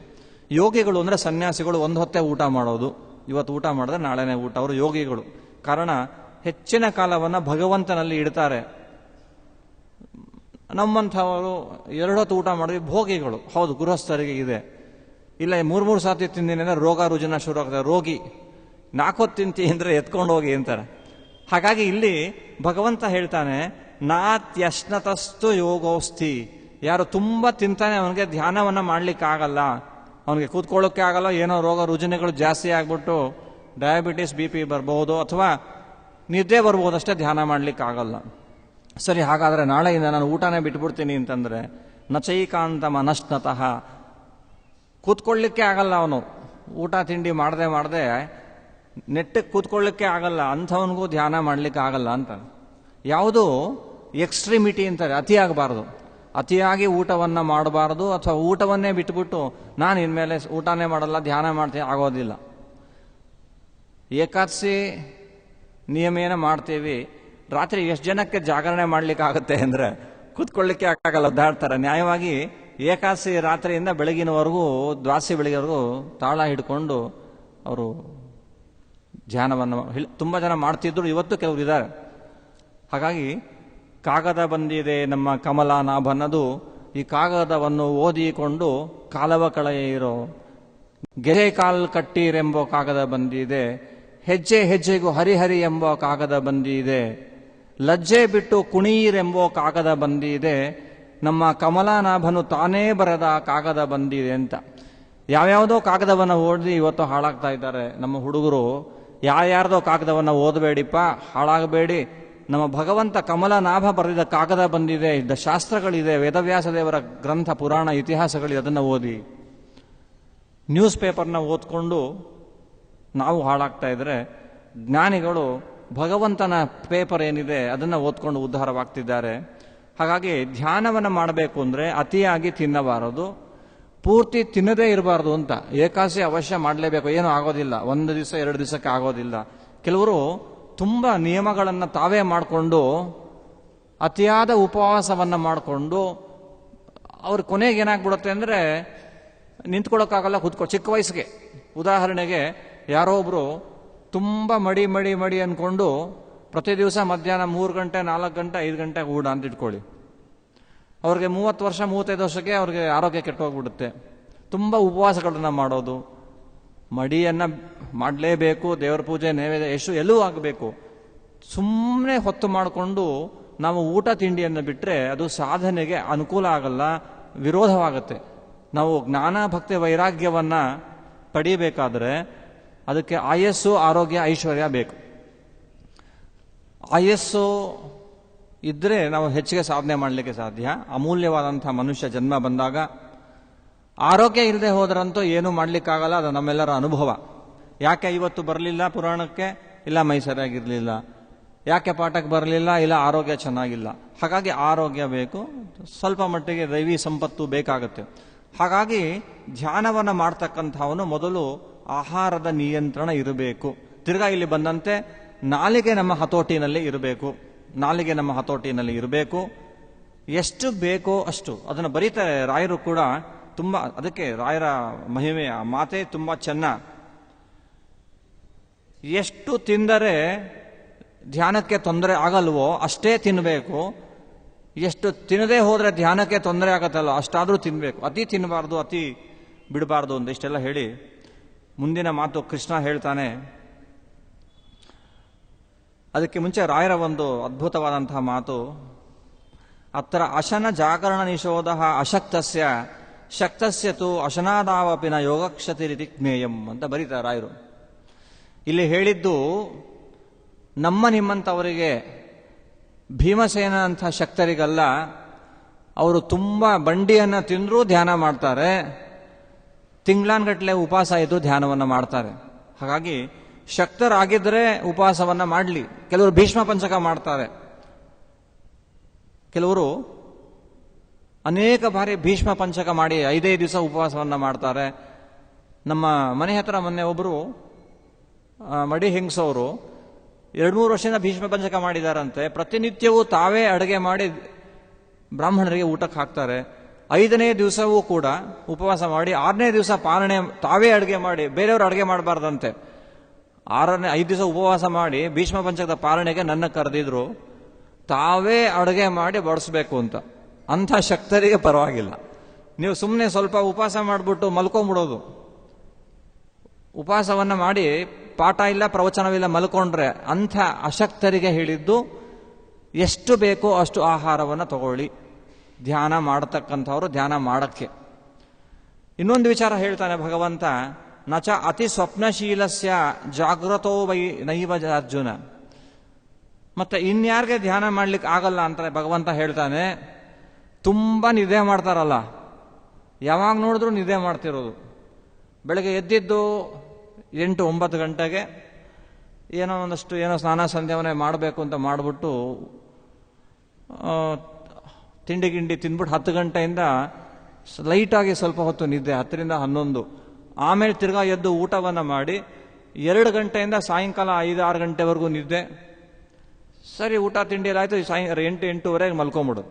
ಅಂದರೆ ಮನಸ್ಸಿನ ಸ್ಥಿತಿಯೂ ಕೂಡ ಕೆಟ್ಟು ಹೋಗುತ್ತೆ. ವೈಜ್ಞಾನಿಕವಾಗಿ ತುಂಬ ನಿದ್ದೆ ಮಾಡಿದವ್ರಿಗೆ ಈ ಗ್ರಾಸ್ಪಿಂಗ್ ಅಂತಾರಲ್ಲ, ಗ್ರಹಣ ಧಾರಣ ಸ್ಮರಣ ಸಾಮರ್ಥ್ಯ ಕಡಿಮೆ ಆಗ್ತಾ ಹೋಗುತ್ತೆ. ನೀವು ಗಮನಿಸಿರಬೇಕು, ಈ ಮನೋವಿಜ್ಞಾನಿಗಳು ಯಾರಿಗಾದರೂ ಏನಾದರೂ ಮನಸ್ಸಿನ ತೊಂದರೆ ಬಂದರೆ ನಿದ್ದೆ ಮಾತ್ರ ಕೊಟ್ಬಿಡ್ತಾರೆ. ನಿದ್ದೆ ಮಾತ್ರ ಏನೋ ಕೊಡ್ತಾರೆ, ಅವ್ರು ಎದ್ರೆ ಒಂಥರ ಕೋಪ ಮಾಡ್ಕೋತಾರೆ ಅಂತ ಹೇಳಿ ಸ್ವಲ್ಪ ದಿವಸಗಳು ಸ್ವಲ್ಪ ತಿಂಗಳುಗಳು ಅವ್ರಿಗೂ ನಿದ್ದೆ ಮಾಡಲಿಕ್ಕೆ ಮಾತ್ರೆಗಳನ್ನು ಕೊಡ್ತಿರ್ತಾರೆ. ಅಂಥವ್ರು ಅನಂತರದಲ್ಲಿ ನೋಡಿದಾಗ ಮುಂಚೆ ಇದ್ದಂಥ ಗ್ರಹಣ ಸಾಮರ್ಥ್ಯ, ಧಾರಣ ಸಾಮರ್ಥ್ಯ, ಸ್ಮರಣ ಸಾಮರ್ಥ್ಯ ಕಡಿಮೆ ಆಗಿಬಿಟ್ಟಿರುತ್ತೆ. ಹಾಗಾಗಿ ನಾವು ನೋಡ್ತೀವಲ್ಲ, ಬೆಳಗ್ಗೆ ಎದ್ದು ಸದಾಚಾರ ಸ್ಮೃತಿಯಲ್ಲಿ ಹೇಳುವಂತೆ ಸ್ಮೃತ್ವಾ ವಿಷ್ಣುಂ ಸಮುತ್ಥಾಯ ಕೃತ ಶೌಚಃ ಯಥಾವಿಧಿ ದೌತದಂತಂ ಸಮಾಶಮ್ಯ ಸ್ನಾನಂ ಕುರ್ಯಾತ್ ವ್ಯಧಾನತಃ ಅಂತ ಸದಾಚಾರ ಸ್ಮೃತಿಯಲ್ಲಿ ಶ್ರೀ ಮಧ್ವಾಚಾರ್ಯರು ಹೇಳಿದಾಗ ಅದಕ್ಕೆ ವ್ಯಾಖ್ಯಾನದಲ್ಲಿ ಬರೀತಾರೆ, ಸಮುತ್ಥಾಯ, ಉತ್ಥಾಯ ಅಂದರೆ ಹೇಳೋದು. ಸಮ್ಮನ ಉಪಸರ್ಗವನ್ನು ಯಾಕೆ ಸೇರಿಸಿದ್ದಾರೆ ಅಂತಂದರೆ ಬ್ರಾಹ್ಮೀ ಮುಹೂರ್ತೆ ಉತ್ಥಾಯ ಅಂತ ಬರೀತಾರೆ. ಯಾವ ಕಾಲದಲ್ಲಿ ಹೇಳಬೇಕೋ ಆ ಕಾಲದಲ್ಲಿ ಹೇಳಬೇಕು. ನೀವು ಯಾವಾಗಲೂ 8 ಗಂಟೆಗೋ 9 ಗಂಟೆಗೋ ಎದ್ದರೆ ಅದು ಸರಿಯಲ್ಲ. ಅದನ್ನು ಹೇಳ್ತಿಲ್ಲ ಮಧ್ವಾಚಾರ್ಯರು. ಅರುಣೋದಯ ಕಾಲದಲ್ಲಿ ಸುಮಾರು 6 ಗಂಟೆಗೆ ಸೂರ್ಯ ಹುಟ್ಟೋದಾದರೆ ಸುಮಾರು 4:15 ಅಂಥ ಸಮಯದಲ್ಲಿ ಹೇಳಬೇಕು. ಹಾಗೆ ಎದ್ದಾಗ ನಾವು ಮಾಡ್ತಕ್ಕಂತಹ ಒಂದು ಸ್ನಾನ ಸಂಧ್ಯಾ ಜಪ ತಪ ಮನಸ್ಸಿಗೆ ಆನಂದವನ್ನು ಕೊಡುತ್ತೆ. ಬೆಳಗಿನ ಕಾಲದಲ್ಲಿ ಯಾರು ಎದ್ದು ಸ್ನಾನ ಸಂಧ್ಯಾ ವಂದನೆ ಜಪ ತಪಗಳನ್ನು ಮಾಡ್ತಾರೆ ಅಂಥವ್ರಿಗೆ ಆಗೋ ಆನಂದವೇ ಬೇರೆ. ನಮಗೆ ಮುಂಚೆ ಆಗೋದೇನೆ ಸೂರ್ಯ ಹುಟ್ಟೋದ ಮೇಲೆ ಆವತ್ತಿಂದ ಪ್ರಾಯಶ್ಚಿತ್ತ ಅರ್ಘ್ಯ ಬೈಹಾರ್ಟ್ ಆಗಿಬಿಟ್ಟಿರುತ್ತೆ.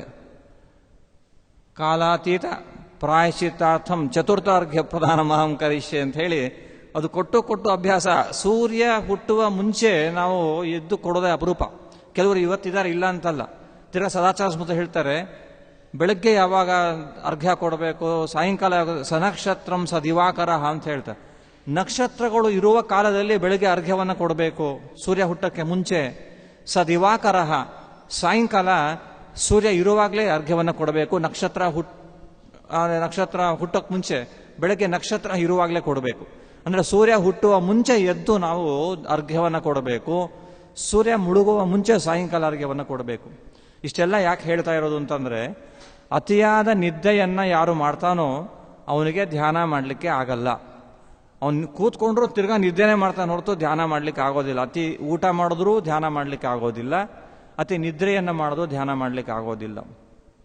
ಹಾಗೆ ಯಾರು ಸರಿಯಾಗಿ ಆಹಾರವನ್ನೇ ತಗೊಳ್ಳದೆ ತುಂಬ ಉಪವಾಸ ಮಾಡಿದವನಿಗೆ ನೆಟ್ಟಿಗೆ ಕೂತ್ಕೊಂಡು ಧ್ಯಾನ ಮಾಡಲಿಕ್ಕೆ ಆಗೋದಿಲ್ಲವೋ, ಅದೇ ರೀತಿ ಯಾರು ತುಂಬ ನಿದ್ದೆಯನ್ನು ಕೆಡ್ತಾನೆ, ತುಂಬ ನಿದ್ದೆಯನ್ನು ಕೆಟ್ಟವನಿಗೂ ಧ್ಯಾನ ಮಾಡಲಿಕ್ಕೆ ಆಗೋದಿಲ್ಲ. ಈಗ ಉದಾಹರಣೆಗೆ ನಾವು ನಿನ್ನೆ ಎಲ್ಲ ಜರ್ನಿ ಮಾಡಿದ್ದೀವಿ ಅಂತ ಇಟ್ಕೊಳ್ಳೋಣ. ನಿನ್ನೆ ರಾತ್ರಿ ಎಲ್ಲ ಬಸ್ಸಲ್ಲೋ ಏನೋ ಬಂದ್ವಿ, ಬಸ್ಸಲ್ಲಿ ಸರಿಗೆ ನಿದ್ದೆ ಬರಲಿಲ್ಲ. ಇಲ್ಲಿ ಬಂದು ಕೂತ್ಕೊಂಡ್ರೆ, ಆ ಧ್ಯಾನ ಮಾಡ ಕೂತ್ಕೊಂಡ್ರೆ ತೂಕುಡಿಸ್ತಾ ಇರ್ತೀವಿ, ಪುರಾಣ ಕೂತ್ಕೊಂಡ್ರೆ ನಿದ್ದೆ ಬರ್ತಿರುತ್ತೆ. ಹಾಗಾಗಿ ಅತಿಯಾಗಿ ನಿದ್ದೆಯನ್ನು ಕೆಡಬಾರದು. ನಿದ್ದೆ ಕೂಡ ಇಷ್ಟು ಸಾಕು, ಒಂದು 5 ಗಂಟೆ 6 ಗಂಟೆ ಸಾಕು ಅಂತ ಇಟ್ಕೊಳ್ಳೋಣ. ರಾತ್ರಿ 11 ಗಂಟೆಗೆ ಮಲ್ಕೊಂಡ್ರು, ಬೆಳಗ್ಗೆ 4:15 5 ಗಂಟೆಗೆ ಎದ್ದರೆ ಸಾಕು. ಸಹಜವಾಗಿ ಯಾವುದೂ ಆರೋಗ್ಯ ಹಾಳಾಗೋದಿಲ್ಲ. ಅದನ್ನು ಬಿಟ್ಟು ರಾತ್ರಿ 1 ಗಂಟೆ 2 ಗಂಟೆವರೆಗೂ ಯಾವುದೋ ಟಿ ವಿನೋ ಅಥವಾ ಏನೋ ನೋಡ್ತಾ ಇರೋದು, ಆ ರಾತ್ರಿ 1 ಗಂಟೆ 1:15 2 ಗಂಟೆಗೆ ಟಿ ವಿನ ಆರಿಸಿ ತಿರ್ಗಾ ಬೆಳಗ್ಗೆ ಅಷ್ಟೊತ್ತಿಗೆ ಎಲ್ಲ ಆಫೀಸ್ಗೆ ಹೋಗಬೇಕು ಅಂತ ಎದ್ದು ಹೋದರೆ ಅವನಿಗೆ ಮನಸ್ಸನ್ನು ಕೇಂದ್ರೀಕರಿಸಲಿಕ್ಕೆ ಆಗೋದಿಲ್ಲ. ಹಾಗಾಗಿ ಇಷ್ಟು ತಿಳ್ಕೊಳ್ಬೇಕು. ಧ್ಯಾನವನ್ನು ಮಾಡಬೇಕು ಅಂತಂದರೆ, ಭಗವಂತನ ಸ್ಮರಣೆಯನ್ನು ಮಾಡಬೇಕಾದ್ರೆ ಅತಿಯಾಗಿ ಊಟವನ್ನು ಮಾಡಬಾರದು, ಅಥವಾ ಆಹಾರವನ್ನು ತಗೊಳ್ಳದೆ ಪೂರ್ತಿ ಉಪವಾಸ ಇರಬಾರದು. ಹಾಗೆ ಅತಿಯಾಗಿ ನಿದ್ದೆಯನ್ನು ಮಾಡಬಾರದು. ಪೂರ್ತಿ ನಿದ್ದೆಯನ್ನು ಬಿಟ್ಟು, ನಿದ್ದೆ ಒಂದೇ ದಿವಸ ನಿಲ್ಲದೆ ಹೋದರೆ ಎಷ್ಟು ಕಷ್ಟ ಆಗುತ್ತೆ ನಮಗೆ. ಹಾಗಾಗಿ ಸರಿಯಾಗಿ ನಿದ್ದೆಯನ್ನು ಮಾಡದೆ ಹೋದರೆ ಧ್ಯಾನವನ್ನು ಮಾಡಲಿಕ್ಕೆ ಆಗೋದಿಲ್ಲ. ಇಷ್ಟೆಲ್ಲ ತಿಳ್ಕೊಳ್ಬೇಕು ಧ್ಯಾನ ಮಾಡಬೇಕಾದ್ರೆ ಅಂತ ಭಗವಂತ ಹೇಳ್ತಾನೆ. ಯುಕ್ತಾಹಾರ ವಿಹಾರಸ್ಯ ಯುಕ್ತ ಚೇಷ್ಟಸ್ಯ ಕರ್ಮಸು ಯುಕ್ತ ಸ್ವಪ್ನಾವಬೋಧಸ್ಯ ಯೋಗೋ ಭವತಿ ದುಃಖಃ. ಹಾಗಾದರೆ ಯಾರಿಗೆ ಯೋಗ ಅಂದರೆ ಧ್ಯಾನ ಮಾಡಲಿಕ್ಕೆ ಸಾಧ್ಯ ಅಂತಂದರೆ, ಯಾರು ಸರಿಯಾಗಿ ತಿಳ್ಕೊಂಡು ದೊಡ್ಡವರಿಂದ ಎಷ್ಟು ಬೇಕೋ ಅಷ್ಟು ಆಹಾರವನ್ನು ತಗೊಳ್ತಕ್ಕಂಥದ್ದು ವಿಹಾರ ಅಂತಾರೆ. ಇದು ಕೂಡ ಗೃಹಸ್ಥರು ತಿಳ್ಕೊಳ್ತಕ್ಕಂಥದ್ದು. ಬ್ರಹ್ಮಚಾರಿಗಳು ಕೂಡ ವಿವಾಹ ಆದರೂ ಕೂಡ ನಮ್ಮ ಸಂಪ್ರದಾಯ ಪುತ್ರರನ್ನು ಪಡೀಲಿಕ್ಕೋಸ್ಕರವಾಗಿ, ಪಿತೃಗಳ ಋಣವನ್ನು ತೀರಿಸಲಿಕ್ಕೋಸ್ಕರವಾಗಿ ಆಗ್ತಕ್ಕಂಥ ಒಂದು ಶಾಸ್ತ್ರಸಮ್ಮತವಾದಂಥ ಒಂದು ವಿಧಿ ವಿವಾಹ. ಅದು ಮುಖ್ಯ ಉದ್ದೇಶ ಆಗಿರಬೇಕು ಹೊರತು ಕೇವಲ ದೈಹಿಕ ಸುಖಕ್ಕೋಸ್ಕರವಾಗಿ ವಿವಾಹವಲ್ಲ. ಕೆಲವರು ಬ್ರಹ್ಮಚಾರಿಗಳಿಗಂತೂ ಅವ್ರಿಗೆ ಬ್ರಹ್ಮಚರ್ಯ ನಷ್ಟವೇ ಆಯಿತು. ಗೃಹಸ್ಥರಾದಂಥವರು ಸದಾ ಬ್ರಹ್ಮಚರ್ಯವನ್ನು ಹೇಗಿದೋ ಬ್ರಹ್ಮಚಾರಿಗಳಲ್ಲ ಅಂಥೇಳಿ ಸದಾ ವಿಹಾರದಲ್ಲಿ ತೊಡ್ಕೊಂಡ್ರೆ ಅವರು ಕೂಡ ಧ್ಯಾನವನ್ನು ಮಾಡಲಿಕ್ಕೆ ಆಗೋದಿಲ್ಲ ಅಂತಾರೆ. ಹಾಗಾಗಿ ನಿಷಿದ್ಧ ಸಮಯಗಳಲ್ಲಿ, ನಿಷಿದ್ಧ ಕಾಲಗಳಲ್ಲಿ ಸ್ತ್ರೀಯ ವಿಹಾರವನ್ನು ಬಿಡಬೇಕು. ಆಹಾರವೂ ಕೂಡ ಯಾವಾಗ ಆವಾಗ ತಗೊಳ್ತಕ್ಕಂಥದ್ದಲ್ಲ. ಇದನ್ನು ಸರಿಗೆ ಯಾರು ತಿಳ್ಕೊಂಡಿರ್ತಾನೋ. ಮತ್ತೆ ಯುಕ್ತ ಚೇಷ್ಟಸ್ಯ ಕರ್ಮಸು, ತಾನು ಮಾಡ್ತಕ್ಕಂಥ ಕರ್ಮಗಳಿದೆಯಲ್ಲ, ಕೆಲಸಗಳನ್ನು ಮಾಡಬೇಕು. ಅದು ಕೂಡ ಎಷ್ಟು ಬೇಕೋ ಅಷ್ಟೇ ಮಾಡಬೇಕಂತೆ. ಉದಾಹರಣೆಗೆ ವಿಧಿ ಇಲ್ಲ, ನಾನು ಸಂಪಾದನೆ ಮಾಡಬೇಕಾಗಿದೆ ಅಂತ ಇಟ್ಕೊಳ್ಳೋಣ. ಏನೋ ಕೆಲಸವನ್ನು ಮಾಡಬೇಕು. ನಾನು ಬದುಕಲಿಕ್ಕೆ ಎಷ್ಟು ಕೆಲಸವನ್ನು ಮಾಡಿದ್ರೆ ಸಾಕೋ ಅಷ್ಟೇ ಕೆಲಸವನ್ನು ಮಾಡಬೇಕು ಹೊರತು ಅದಕ್ಕೆ ನಾ ಜಾಸ್ತಿ ಹಣ ಸಂಪಾದನೆಗೆ ಹೋಗೋದು ಬೇಡ, ಹೋಗಬಾರದು ಅಂತಾರೆ.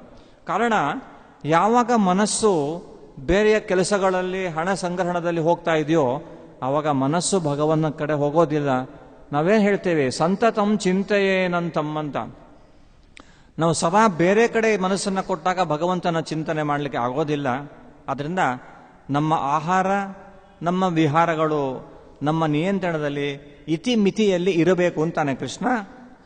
ನಮ್ಮ ಕೆಲಸಗಳನ್ನು ಕೂಡ ಎಷ್ಟು ಬೇಕೋ ಅಷ್ಟೇ ಕೆಲಸವನ್ನು ಮಾಡಬೇಕು. ಯುಕ್ತ ಸ್ವಪ್ನಾವಬೋಧಸ್ಯ, ಹಾಗೆ ಊಟ ತಿಂಡಿಗಳು, ನಿದ್ದೆ ಇತಿಮಿತಿಯಲ್ಲಿ ಇರಬೇಕು. ತುಂಬ ಹೆಚ್ಚು ಮಾಡಬಾರದು, ತುಂಬ ಕಡಿಮೆ ಮಾಡಬಾರದು. ಇಂಥವನಿಗೆ ಮಾತ್ರ ಯೋಗೋ ಭವತಿ, ಧ್ಯಾನ ಮಾಡಲಿಕ್ಕೆ ಸಾಧ್ಯವಾಗತ್ತೆ.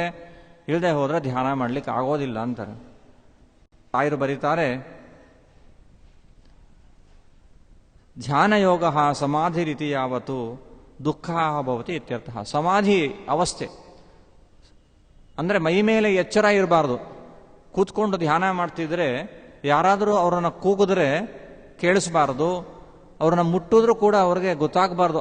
ಆ ಮಟ್ಟದ ಚಿಂತನೆ ಭಗವಂತನಲ್ಲಿ ಮನಸ್ಸಿಡ್ತಕ್ಕಂಥದ್ದು ಅದು ಧ್ಯಾನ ಅಂತ ಕರೀತಾರೆ. ಇಷ್ಟೆಲ್ಲ ಹೇಳಿದ್ರಿ ನಾವು ಕಷ್ಟಪಟ್ಟು ಈ ಎಲ್ಲ ನಿಯಂತ್ರಣವನ್ನು ಮಾಡಿಕೊಂಡು ಆಹಾರ ವಿಹಾರಗಳನ್ನು ಬಿಟ್ವಿ, ಕೆಲಸಗಳನ್ನು ಜಾಸ್ತಿ ಮಾಡಲಿಲ್ಲ, ನಿದ್ದೆ ಕಡಿಮೆ ಮಾಡ್ಕೊಂಡ್ವಿ, ಊಟ ಕಡಿಮೆ ಮಾಡಿಕೊಂಡು ಧ್ಯಾನ ಮಾಡಿದ್ರೆ ಏನು ಆಗತ್ತೆ ಅಂತ, ಯಾಕೆ ಮಾಡಬೇಕು ಧ್ಯಾನ ಅಂತ ಪ್ರಶ್ನೆ ಮಾಡಿದ್ರೆ ಅದಕ್ಕೆ ದುಃಖ, ನಮ್ಮ ಎಲ್ಲ ದುಃಖಗಳನ್ನು ನಾಶ ಮಾಡುತ್ತೆ. ನಮಗೆ ದುಃಖ ಬೇಡ ಅಂತ ತಾನೇ ಇವೆಲ್ಲ ನೋಡ್ತಿರ್ತಕ್ಕಂಥದ್ದು. ಆ ದುಃಖವನ್ನು ನಾಶ ಮಾಡುತ್ತೆ ಈ ಧ್ಯಾನ. ಧ್ಯಾನ ಹೇಗೆ ನಾಶ ಮಾಡುತ್ತೆ ದುಃಖವನ್ನು ಅಂತಂದರೆ, ಧ್ಯಾನ ಮಾಡಿದಾಗ ಭಗವಂತ ನಮಗೆ ಒಲಿದು ನಮಗೆ ದರ್ಶನವನ್ನು ಕೊಡ್ತಾನೆ. ಅದೇ ಅಪರೋಕ್ಷ ಜ್ಞಾನ ಅಂತ ಕರಿತೇವೆ. ಈಗ ಬರೀ ಪರೋಕ್ಷ ಜ್ಞಾನ, ಸುಮ್ಮನೆ ಪುಸ್ತಕದಲ್ಲಿ ಕೇಳಿರ್ತಕ್ಕಂಥದ್ದು, ಗುರುಗಳಿಂದ ಕೇಳಿ ತಿಳಿದಿದ್ದನ್ನು ನಾವು ಶ್ರವಣ ಮನನ ನಿಧಿಧ್ಯಾಸನಾದಿಗಳನ್ನು ಮಾಡಿಕೊಂಡು ಆಸನ ಹಾಕೊಂಡು ಪ್ರಾಣಾಯಾಮ ಮಾಡಿ ಪ್ರತ್ಯಾಹಾರ ಬಲವಂತವಾಗಿ ಮನಸ್ಸು ಎಲ್ಲೆಲ್ಲ ಹೋಗುತ್ತೆ ಹೇಳ್ಕೊಂಡು ಬಂದು ಆಮೇಲೆ ಧ್ಯಾನ ಮನಸ್ಸನ್ನು ಅಲ್ಲಿ ನಿಲ್ಲಿಸಲಿಕ್ಕೆ ಭಗವಂತನ ಪ್ರಯತ್ನವನ್ನು ಮಾಡ್ತಿದ್ದೀವಿ. ಆಮೇಲೆ ಭಗವಂತ ನಮಗೆ ಒಂದು ಕ್ಷಣ ದರ್ಶನವನ್ನು ಕೊಡ್ತಾನೆ, ಅದು ಧ್ಯಾನ. ಅದರಿಂದ ಧ್ಯಾನದ ಫಲ ಅದು ಅಪರೋಕ್ಷ ಜ್ಞಾನ. ಯಾವಾಗ ಅಪರೋಕ್ಷ ಜ್ಞಾನವಾಯಿತೋ ಭಗವಂತ ಒಲಿದ ಮೇಲೆ ಭಗವಂತನ ಪ್ರಸಾದದಿಂದ ಮೋಕ್ಷ ಕಟ್ಟಿಟ್ಟ ಬುದ್ಧಿಯಾಗತ್ತೆ, ನಮ್ಮ ಈ ಸಂಸಾರದ ದುಃಖಗಳೆಲ್ಲ ಹೋಗುತ್ತೆ. ಅದಕ್ಕೋಸ್ಕರ ಯೋಗವನ್ನು ಮಾಡಬೇಕು ಅಂತ ತಿಳಿಸ್ತಾ ಇದ್ದಾರೆ. ಅದರಿಂದ ಯಾವುದನ್ನು ಮಾಡಿದರೆ ನಮಗೆ ಧ್ಯಾನಕ್ಕೆ ಅನುಕೂಲವಾಗುತ್ತೋ ಅದನ್ನು ಮಾತ್ರ ಮಾಡಬೇಕು. ಏನು ಮಾಡಿದ್ರೆ ನಮಗೆ ಭಗವಂತನಲ್ಲಿ ಮನಸ್ಸು ನಿಲ್ಲಿಸಲು ತೊಂದರೆ ಆಗುತ್ತೋ ಅದನ್ನು ಬಿಡಬೇಕು. ಹೀಗೆ ಮಾಡಿ ಮನಸ್ಸನ್ನು ನಿಗ್ರಹ ಮಾಡಿಕೊಂಡು ಭಗವಂತನನ್ನು ಸದಾ ಚಿಂತನೆ ಮಾಡಿದಾಗ ಭಗವಂತ ದರ್ಶನವನ್ನು ಕೊಟ್ಟು ನಮ್ಮ ಈ ಸಂಸಾರದ ದುಃಖವನ್ನು ನಾಶ ಮಾಡ್ತಾನೆ ಭಗವಂತ. ಗುಣವಾಯ್ತೆನ್ನಯ ಭವರೋಗ ಕೃಷ್ಣನೆಂಬ ವೈದ್ಯನು ದೊರಕಿದನು ಅಂತಾರೆ. ನಮಗಿರ್ತಕ್ಕಂಥದ್ದು ಈ ರೋಗಗಳು ಕೆಲವಿದೆ, ಏನೋ ಈ ಚಿಕನ್ ಗುನ್ಯಾನೋ ಇಂಥದ್ದು ಅಥವಾ ಡಯಾಬಿಟಿಸು, BP, ಈ ಡಾಕ್ಟರ್ಗಳು ಔಷಧಿ ಕೊಡ್ತಾರೆ. ಭವರೋಗ, ಈ ಸಂಸಾರ ಅಂತಕ್ಕಂಥ ಒಂದು ರೋಗ ನಮಗೆ ಅಂಟ್ಕೊಂಡಿದೆ. ಯಾವ ವೈದ್ಯರು ಈ ಸಂಸಾರವನ್ನು ಬಿಡಿಸ್ಲಿಕ್ಕೆ ಆಗೋದಿಲ್ಲ. ಈ ಸಂಸಾರ ಎಂಬತಕ್ಕಂಥ ರೋಗವನ್ನು ಕಳ್ಕೊಳ್ಬೇಕಾದ್ರೆ ನಮಗೆ ವೈದ್ಯ ಕೃಷ್ಣ. ಆ ಕೃಷ್ಣ ಎಂಬತಕ್ಕಂಥ ವೈದ್ಯ ನಮ್ಮ ಈ ಸಂಸಾರ ಎಂಬತಕ್ಕಂಥ ರೋಗವನ್ನು ಕಳೀತಾನೆ. ಆ ಕೃಷ್ಣನ ಪಡೆಯಬೇಕಾದ್ರೆ ನಾವು ಧ್ಯಾನವನ್ನು ಮಾಡಬೇಕು. ಆ ಮಂತ್ರಗಳಿದೆ, ಒಂದೊಂದಕ್ಕೂ ಮಂತ್ರಗಳಿದೆ. ಇಲ್ಲದೆ ಹೋದರೂ ನಾವು ಕಣ್ಮುಚ್ಕೊಂಡು ಒಂದು ಭಗವಂತನ ಚಿತ್ರಣವನ್ನು ಮನಸ್ಸಲ್ಲಿಟ್ಕೊಂಡು ಧ್ಯಾನವನ್ನು ಮಾಡಿದಾಗ ಆ ಭಗವಂತ ಕರುಣಾಳು ಒಲಿದು ನಮ್ಮ ದುಃಖಗಳನ್ನು, ಈ ಭವರೋಗವನ್ನು ಕಳೀತಾನೆ. ಸಂಸಾರದ ಇಲ್ಲಿರತಕ್ಕಂಥ ತಾಪತ್ರಯಗಳನ್ನು, ಅನಂತರದಲ್ಲಿ ಹುಟ್ಟು ಸಾವು ಎಂಬತಕ್ಕಂತಹ ಒಂದು ಕಷ್ಟವನ್ನು ಕಳೀತಾನೆ ಅಂತ ತಿಳಿಸ್ತಿದ್ದ. ಆಮೇಲೆ ಹೇಳ್ತಾನೆ ಕೃಷ್ಣ, ಯದಾ ವಿನಿಯತಂ ಚಿತ್ತಂ ಆತ್ಮನ್ನೇವಾವತಿಷ್ಠತೆ ನಿಸ್ಪೃಹ ಸರ್ವಕಾಮೇಭ್ಯೋ ಯುಕ್ತ ಯುತ್ಯುಚ್ಯತೆ ತದಾ. ಆಯಿತು, ನೀವು ಹೇಳಿದಂತೆ ಎಲ್ಲ ಇಂದ್ರಿಯಗಳನ್ನು ನಮ್ಮ ನಿಯಂತ್ರಣಕ್ಕೆ ತಂದ್ಕೊಂಡ್ವಿ, ಮನಸ್ಸನ್ನು ತಗೊಂಡು ಭಗವಂತನಲ್ಲೇ ಬಲವಂತವಾಗಿ ಇಟ್ಕೊಂಡಿದ್ದೇವೆ, ಯಾವುದೇ ಅಪೇಕ್ಷೆಗಳನ್ನು ಇಟ್ಕೊಂಡಿಲ್ಲ, ಎಲ್ಲ ಕಾಮಗಳನ್ನು ಬಿಟ್ಬಿಟ್ಟಿದ್ದೇವೆ. ಆವಾಗ ಅದಕ್ಕೆ ನಾವು ಧ್ಯಾನ ಮಾಡ್ತಕ್ಕಂಥ ಸಾಮರ್ಥ್ಯ ಅಂತ ಕರಿತಕ್ಕಂಥದ್ದು. ಆವಾಗ ಅವನಿಗೆ ಪರಿಪೂರ್ಣತೆ ಬರ್ತಾ ಇದೆ. ಎಲ್ಲ ಇಂದ್ರಿಯಗಳನ್ನು ನಿಯಂತ್ರಣದಲ್ಲಿ ತಗೊಂಡು ಭಗವಂತನಲ್ಲಿ ಮನಸ್ಸನ್ನು ಕೇಂದ್ರೀಕರಿಸಿ ಎಲ್ಲ ಆಶಯಗಳನ್ನು, ಕಾಮಗಳನ್ನು ಯಾರು ಬಿಡ್ತಾರೆ ಅವನಿಗೆ ನಾವು ಯೋಗಿ ಅಂತ ಕರಿತಕ್ಕಂಥದ್ದು. ಹಾಗೂ ಯೋಗದ ಪರಿಪೂರ್ಣತೆಯನ್ನು ಮುಟ್ಟಿದ್ದಾನೆ ಅಂತ ಅರ್ಥ. ಯೋಗದ ಪರಿಪೂರ್ಣತೆಯನ್ನು ಮುಟ್ಟಿರತಕ್ಕಂಥ ಸಂದರ್ಭದಲ್ಲಿ ಹೀಗೆ ಇರ್ತಾನೆ. ಮತ್ತೆ ಹೇಳ್ತಾರೆ, ಒಂದು ಮಟ್ಟವನ್ನು ಮುಟ್ಟಿದ ಮೇಲೆ ಧ್ಯಾನ ಸುಲಭವಾಗ್ತಾ ಹೋಗುತ್ತಂತೆ. ಆರಂಭದ ಹಂತದಲ್ಲಿ ಬಹಳ ಕಷ್ಟ, ಪ್ರತ್ಯಾಹಾರ, ಎಳ್ಕೊಂಡು ಬರಬೇಕು. ಕೆಲವರು ಬೇರೆ ಊರಿಂದ ಹಸುನ ಕೊಂಡ್ಕೊಂಡು ಬಂದಿದ್ರು, ಪಕ್ಕದ ಊರಿಂದ.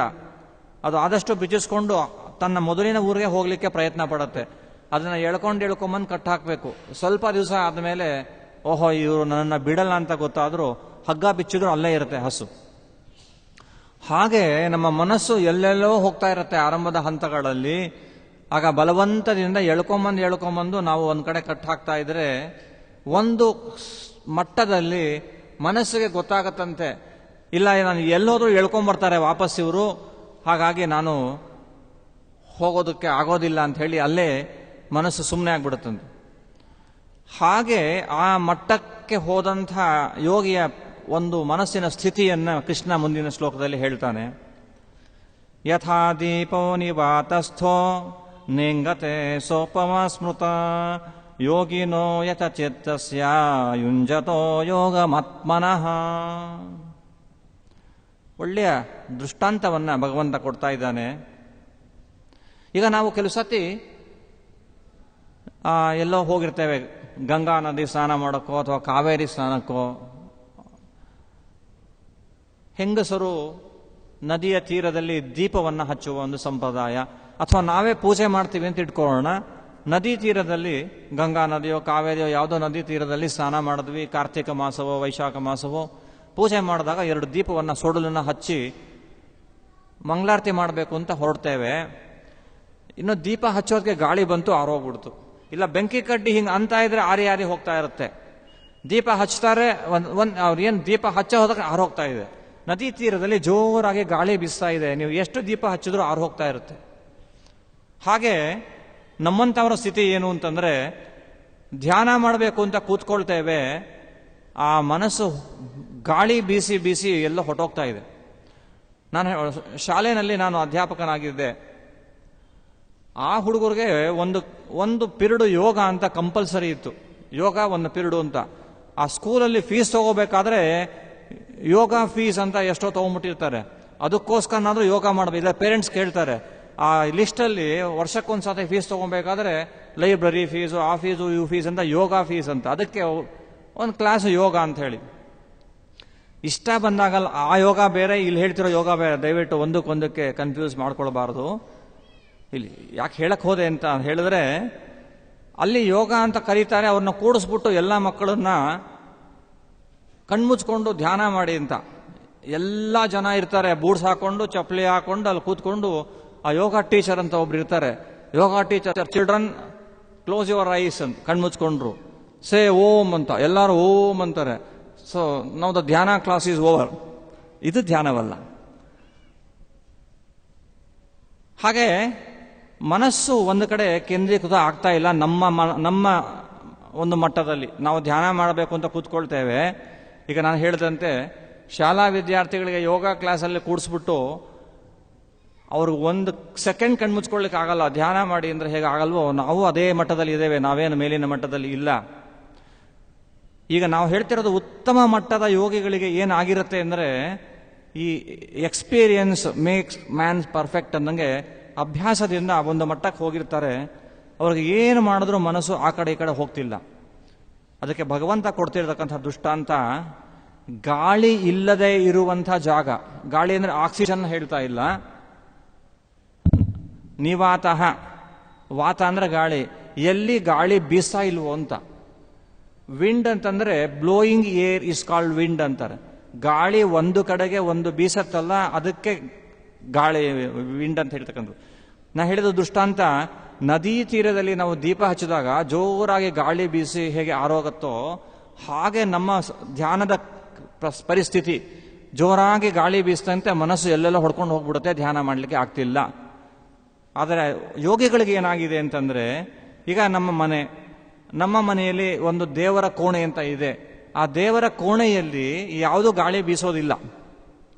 ದೇವರ ಕೋಣೆಯಲ್ಲಿ ನಾವು ನಂದಾದೀಪವನ್ನು ಹಚ್ಚಿಟ್ಟಿದ್ರೆ 24 ಗಂಟೆ ಅದು ಉರಿತಾ ಇರುತ್ತೆ, ಆರೋದಿಲ್ಲ.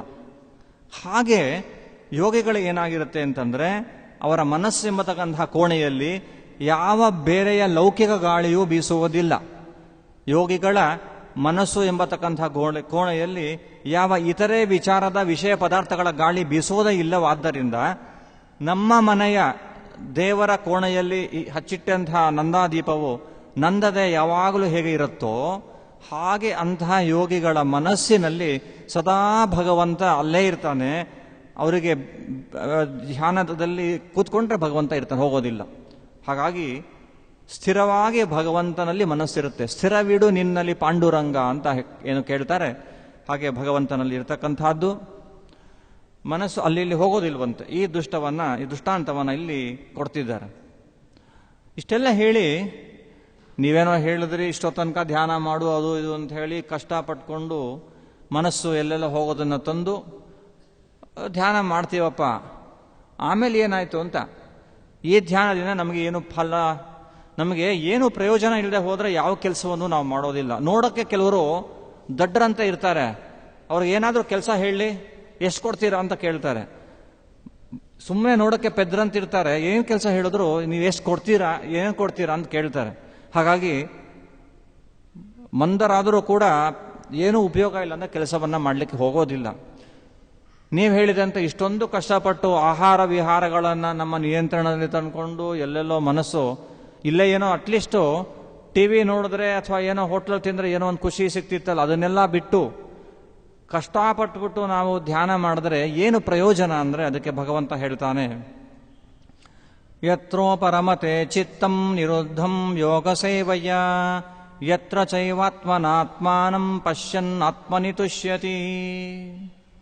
ಯಾರು ಧ್ಯಾನವನ್ನು ಮಾಡ್ತಾ ಇದ್ದಾರೆ, ಧ್ಯಾನ ಯೋಗದ ಆಚರಣೆ ಮಾಡ್ತಿದ್ದಾರೆ, ಈ ಯೋಗವನ್ನು ಮಾಡಿ ಮನಸ್ಸನ್ನು ತನ್ನ ನಿಯಂತ್ರಣ ಇಟ್ಕೊಂಡಿದ್ದಾರೆ ಅನ್ನೋರು ಆತ್ಮಾನಂ ಪಶ್ಯನ್ ಆತ್ಮನಿ ತುಷ್ಯತಿ. ಆತ್ಮ ಶಬ್ದಕ್ಕೆ 3 ಬೇರೆ ಬೇರೆ ಅರ್ಥವನ್ನು ಬರಿತಾ ಹೋಗ್ತಾರೆ ರಾಯರು. ಒಂದು ಆತ್ಮ ಅಂತಂದ್ರೆ ಮನಸ್ಸು, ಮತ್ತೊಂದು ಆತ್ಮ ಅಂತಂದ್ರೆ ಭಗವಂತ, ಮತ್ತೊಂದು ಆತ್ಮ ಅಂದ್ರೆ ಜೀವ.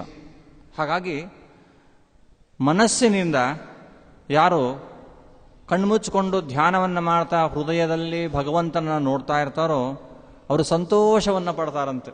ಅವರ ಸಂತೋಷವೇ ಸಂತೋಷ. ನಾವು ಸಣ್ಣ ಪುಟ್ಟ ವಿಚಾರದಲ್ಲಿ ಸಂತೋಷ ಪಟ್ಟರೆ ಅವರು ಸಾಕ್ಷಾತ್ ಭಗವಂತನನ್ನು ನೋಡಿ, ಭಗವಂತನ ಹೃದಯದಲ್ಲಿ ನೋಡಿ ಸಂತೋಷವನ್ನು ಪಡ್ತಾರಂತೆ. ಆ ಸಂತೋಷ ನಮಗೆ ಗೊತ್ತಾಗೋದಿಲ್ಲ. ಕಲ್ಲು ಸಕ್ಕರೆ ಸೇವೆಯ ಬಲ್ಲವರೇ ಬಲ್ಲರು ಅಂತಾರೆ ದಾಸ.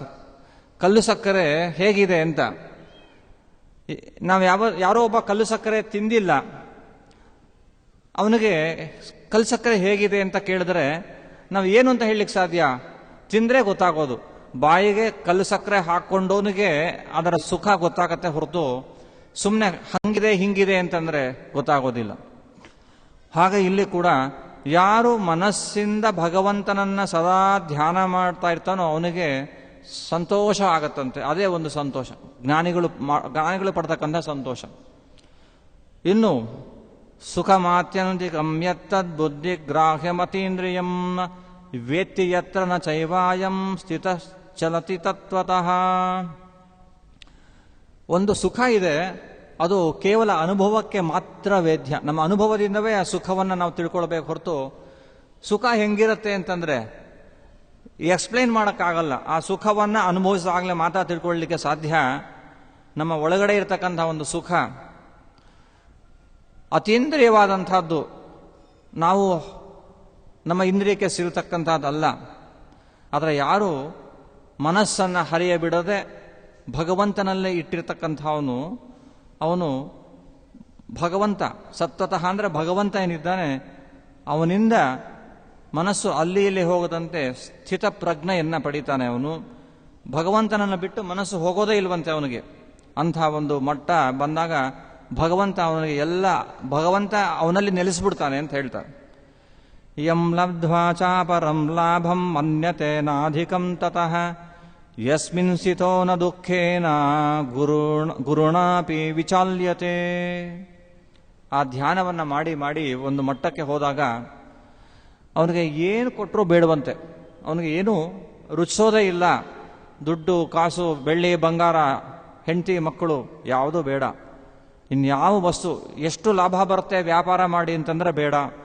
ಹಾಗಾಗಿ ಈ ಭಗವಂತ ಸಿಕ್ಕದ ಮೇಲೆ ನಮ್ಮ ಭಾಗ್ಯ ನಾರಾಯಣನೋ ನಿಮ್ಮ ಭಾಗ್ಯ ಲಕ್ಷ್ಮೀದೇವಿ ಅಂತ ಹೇಳ್ತಾರೆ. ನಮ್ಮ ಭಾಗ್ಯ ದೊಡ್ಡದೋ ನಿಮ್ಮ ಭಾಗ್ಯ ದೊಡ್ಡದೋ ಅಂತ ಹೇಳಿ. ಹಾಗೆ ಭಗವಂತ ಸಿಕ್ಕದ ಮೇಲೆ ಇನ್ಯಾವುದೋ ಭಾಗ್ಯ ಅವ್ರಿಗೆ ಬೇಡ ಅಂತ ತಿಳ್ಕೊತಾರೆ ಅವರು. ಯಾರು ಭಗವಂತನಲ್ಲೇ ಮನಸ್ಸನ್ನು ಇಟ್ಟುಬಿಟ್ಟಿದ್ದಾರೆ ಅವ್ರಿಗೆ ಎಷ್ಟೇ ಕಷ್ಟ ಬಂದರೂ ಅವರು ವಿಚಲಿತ ಆಗೋದಿಲ್ಲ ಅಂತ ತಿಳಿಸ್ತಿದ್ದಾರೆ. ಭಗವಂತನಲ್ಲೇ ಮನಸ್ಸಿದೆ ಅವ್ರಿಗೆ.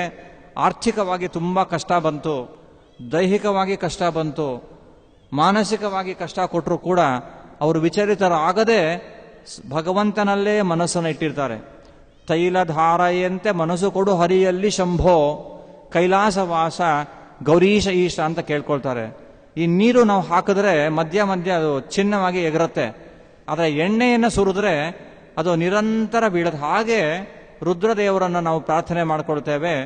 ತೈಲಧಾರೆಯಂತೆ ಅವಿಚ್ಛಿನ್ನವಾದ ಭಕ್ತಿಯನ್ನ ಮನಸ್ಸನ್ನ ಭಗವಂತನಲ್ಲಿ ಕೊಡು ಅಂತ ಕೇಳಿದಾಗ ರುದ್ರದೇವರು ಕೊಡ್ತಾರೆ. ಹಾಗೆ ಯಾರಿಗೆ ಭಗವಂತನಲ್ಲೇ ಮನಸ್ಸು ಸದಾ ಇರುತ್ತೋ ಏನೇ ಬರಲಿ ಕಷ್ಟ ಅವರಿಗೆ ಏನೂ ಕಷ್ಟ ಆಗೋದಿಲ್ಲ, ತಮ್ಮ ಕೆಲಸವನ್ನ ಮಾಡ್ತಿರ್ತಾರೆ. ಆದರೆ ನಾವೇನಾಗಿದೆ ಅಂದರೆ ಸ್ವಲ್ಪ ಏನಾದರೂ ಜ್ವರ ಬಂತು ಅಂದರೆ ಅವತ್ತು ದೇವರ ಪೂಜೆ ಕಟ್ಟು, ಸ್ವಲ್ಪ ಏನಾದರೂ ಹೊಟ್ಟೆ ನೋವು ಬಂತು ಅಂದರೆ ಏಕಾದಶಿ ಕಟ್, ಇನ್ನೇನೋ ಸ್ವಲ್ಪ ತಲೆನೋವು ಬಂತು ಅಂದರೆ ಅವತ್ತು ಪಾಠ ಉಪನ್ಯಾಸ ಕಟ್. ನಾವು ವಿಚಲಿತರಾಗ್ತೇವೆ. ಸಣ್ಣ ಪುಟ್ಟ ವಿಚಾರಕ್ಕೆ ನಾವು ವಿಚಲಿತರಾದರೆ ಈ ಯಾರು ಭಗವಂತನಲ್ಲಿ ಮನಸ್ಸಿಟ್ಟಂಥವರು ಎಷ್ಟೇ ಕಷ್ಟ ಬಂದರೂ ಅವರು ಆ ಭಗವಂತನಲ್ಲಿ ಮನಸ್ಸಿಟ್ಟಾಗ ಒಂದು ಸುಖವನ್ನು ಅವರು ಅನುಭವಿಸ್ತಾರೆ. ಅವರಿಗೆ ಅದೇ ಸುಖ, ಇದು ದುಃಖ ಅವರಿಗೆ ಅನ್ಸೋದೇ ಇಲ್ಲ. ತಂ ವಿದ್ಯಾ ದುಃಖ ಸಂಯೋಗ ವಿಯೋಗಂ ಯೋಗ ಸಂಗೀತಂ ಸ ನಿಶ್ಚಯೇನ ಯೋಕ್ತವ್ಯೋ ಯೋಗೋ ನಿರ್ವಿಣ್ಣ ಚೇತಸ. ಯೋಗವನ್ನ ಮಾಡಿದ್ರೆ ಏನಾಗತ್ತೆ ಅಂತ ಕೇಳಿದ್ರಿ, ದುಃಖ ಸಂಯೋಗ ವಿಯೋಗಂ. ನಮಗೆ ಇವತ್ತೆಲ್ಲ ದುಃಖ ಬಂದಿದೆ, ನಮಗೆ ಬಂದಿರತಕ್ಕಂಥ ದುಃಖವನ್ನ ಹೋಗ್ಸತ್ತಂಥದ್ದು. ಧ್ಯಾನವನ್ನ ಮಾಡಿದಾಗ ಒಂದು ರೀತಿ ಇಲ್ಲಂತೂ ಭಗವಂತನಲ್ಲಿ ಮನಸ್ಸಿಟ್ಟಾಗ ನಮಗೆ ಬೇರೆ ದುಃಖ ಗೊತ್ತಾಗಲ್ಲ. ಉದಾಹರಣೆಗೆ ನಿಜವಾಗಿ ಯಾರು ಆಸಕ್ತಿಯಿಂದ ಭಗವತ್ ಕಥಾಶ್ರವಣ ಮಾಡ್ತಿದ್ದಾರೋ ಆ 1 ಗಂಟೆಯ ಕಾಲ ಅವ್ರಿಗೆ ಇರತಕ್ಕಂಥ ರೋಗ ಅವ್ರಿಗೆ ಗೊತ್ತಾಗಿರಲ್ಲ. ಅಥವಾ ಉಪವಾಸ ಮಾಡಿದ್ದಾರೆ ಅಂತ ಇಟ್ಕೊಳ್ಳೋಣ, ಸುಸ್ತು, 1 ಗಂಟೆ ಭಜನೆ ಮಾಡಿದ್ರು, ಆ 1 ಗಂಟೆ ಅವ್ರಿಗೆ ಆ ಉಪವಾಸದ ಸುಸ್ತು ಗೊತ್ತಾಗಲ್ಲ. ಭಜನೆ ಮುಗಿದ ಮೇಲೆ ತಿರ್ಗಾ ಸುಸ್ತು ಶುರು ಆಯಿತು. ಹಾಗೆ ಯಾರು ಭಗವಂತನಲ್ಲಿ ಮನಸ್ಸು ಇಟ್ಟಿದ್ದಾರೋ ಅವ್ರಿಗೆ ದುಃಖದ ಸಂಬಂಧ ಏನಿದೆ ಅದು ಹೊಟ್ಟೋಗುತ್ತೆ ಅಂತಾರೆ, ಬಿಡಿಸ್ತಾನೆ ಭಗವಂತ. ಇಲ್ಲಿರ್ತಕ್ಕಂಥ ದುಃಖ ಪರಲೋಕದಲ್ಲಿ ಬರಬಹುದಾದ ದುಃಖವನ್ನು ಭಗವಂತ ಬಿಡಿಸ್ತಾನೆ. ಆದ್ದರಿಂದ ಯಾರು ಮಾಡಬೇಕು ಇದು ಅಂತಂದ್ರೆ ವೈರಾಗ್ಯದಿಂದ ಕೂಡಿದಂತಹ ಮನಸ್ಸಿನಿಂದ ಧ್ಯಾನವನ್ನು ಮಾಡಬೇಕು. ಧ್ಯಾನ ಮಾಡಬೇಕಾದ್ರೆ ಮನಸ್ಸು ವೈರಾಗ್ಯವನ್ನು ಹೊಂದಿರಬೇಕು, ವಿಷಯದಲ್ಲಿ ವೈರಾಗ್ಯ ಇರಬೇಕು. ವಿಷಯೇಶು ವಿರಕ್ತಸ್ಯ, ವಿಷಯದಲ್ಲಿ ವೈರಾಗ್ಯವನ್ನು ಬಿಟ್ಟು ಭಗವಂತನಲ್ಲಿ ಮನಸ್ಸನ್ನು ಇಟ್ಟು ಧ್ಯಾನ ಮಾಡಬೇಕು.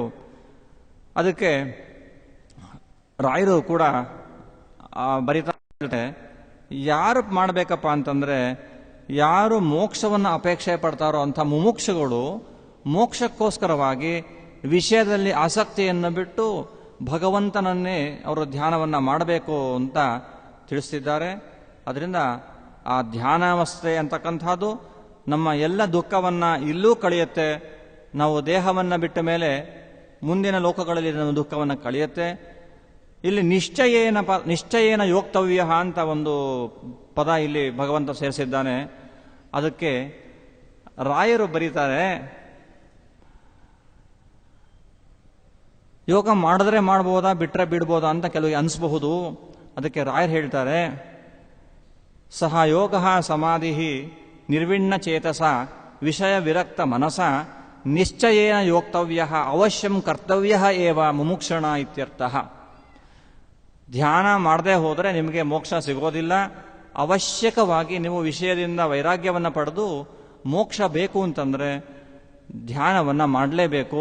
ಆಪ್ಷನ್ ಇಲ್ಲ, ಮಾಡಬಹುದಾ ಬಿಡ್ಬೋದಾ ಅಂತಿಲ್ಲ, ಮಾಡಲೇಬೇಕು ಅಂತ ಹೇಳ್ತಿದ್ದಾರೆ. ಮತ್ತೆ ಹಿಂದೆ ಸಂಯೋಗ ಅಂತ ಬಂತು. ದುಃಖದ ಸಂಯೋಗ ಏನಾಗಿದೆ ಅದನ್ನು ಬಿಡಿಸತ್ತೆ ಧ್ಯಾನ ಅಂತ. ಅದಕ್ಕೂ ರಾಯರು ತಮ್ಮ ವಿವೃತ್ತಿಯಲ್ಲಿ ಬರೀತಾರೆ, ಸಂಯೋಗ ಪದೇನ ನ ಕೇವಲ ಉತ್ಪನ್ನ ದುಃಖಂ ನಾಶಯತಿ ಕಿಂತು ಉತ್ಪತ್ತಿಮೇವ ನಿವಾರಯತೀತಿ ಸೂಚಯತಿ. ಈ ಧ್ಯಾನವನ್ನು ನಾವೇನು ಅನ್ಕೊಳ್ತೀವಿ, ಧ್ಯಾನವನ್ನು ಮಾಡಿದಾಗ ನಮಗೇನೋ ದುಃಖಗಳು ಬಂದಿದೆ, ಆ ದುಃಖಗಳನ್ನೆಲ್ಲ ನಾಶ ಮಾಡುತ್ತೆ ಅಂತ. ಇಹ ಪರದಲ್ಲಿ ಅಷ್ಟೇ ಅಲ್ಲ ಅಂತ ರಾಯರು ಬರೀತಾರೆ. ನೀವು ಭಕ್ತಿಯಿಂದ ಧ್ಯಾನವನ್ನು ಮಾಡಿದರೆ ಮುಂದೆ ಬರಬಹುದಾದಂಥ ದುಃಖಗಳನ್ನು ನಾಶ ಮಾಡುತ್ತಪ್ಪ ಧ್ಯಾನ. ದುಃಖ ಬರದಂತೆ ನೋಡ್ಕೊಳ್ಳುತ್ತೆ. ಧ್ಯಾನವನ್ನು ಮಾಡಿದಾಗ ಬಂದಿರೋ ದುಃಖವನ್ನು ನಾಶ ಮಾಡೋದು ಅಷ್ಟೇ ಅಲ್ಲ, ಮುಂದೆ ದುಃಖವೂ ಬರದಂತೆ ನೋಡ್ಕೊಳ್ಳುತ್ತೆ ಧ್ಯಾನ.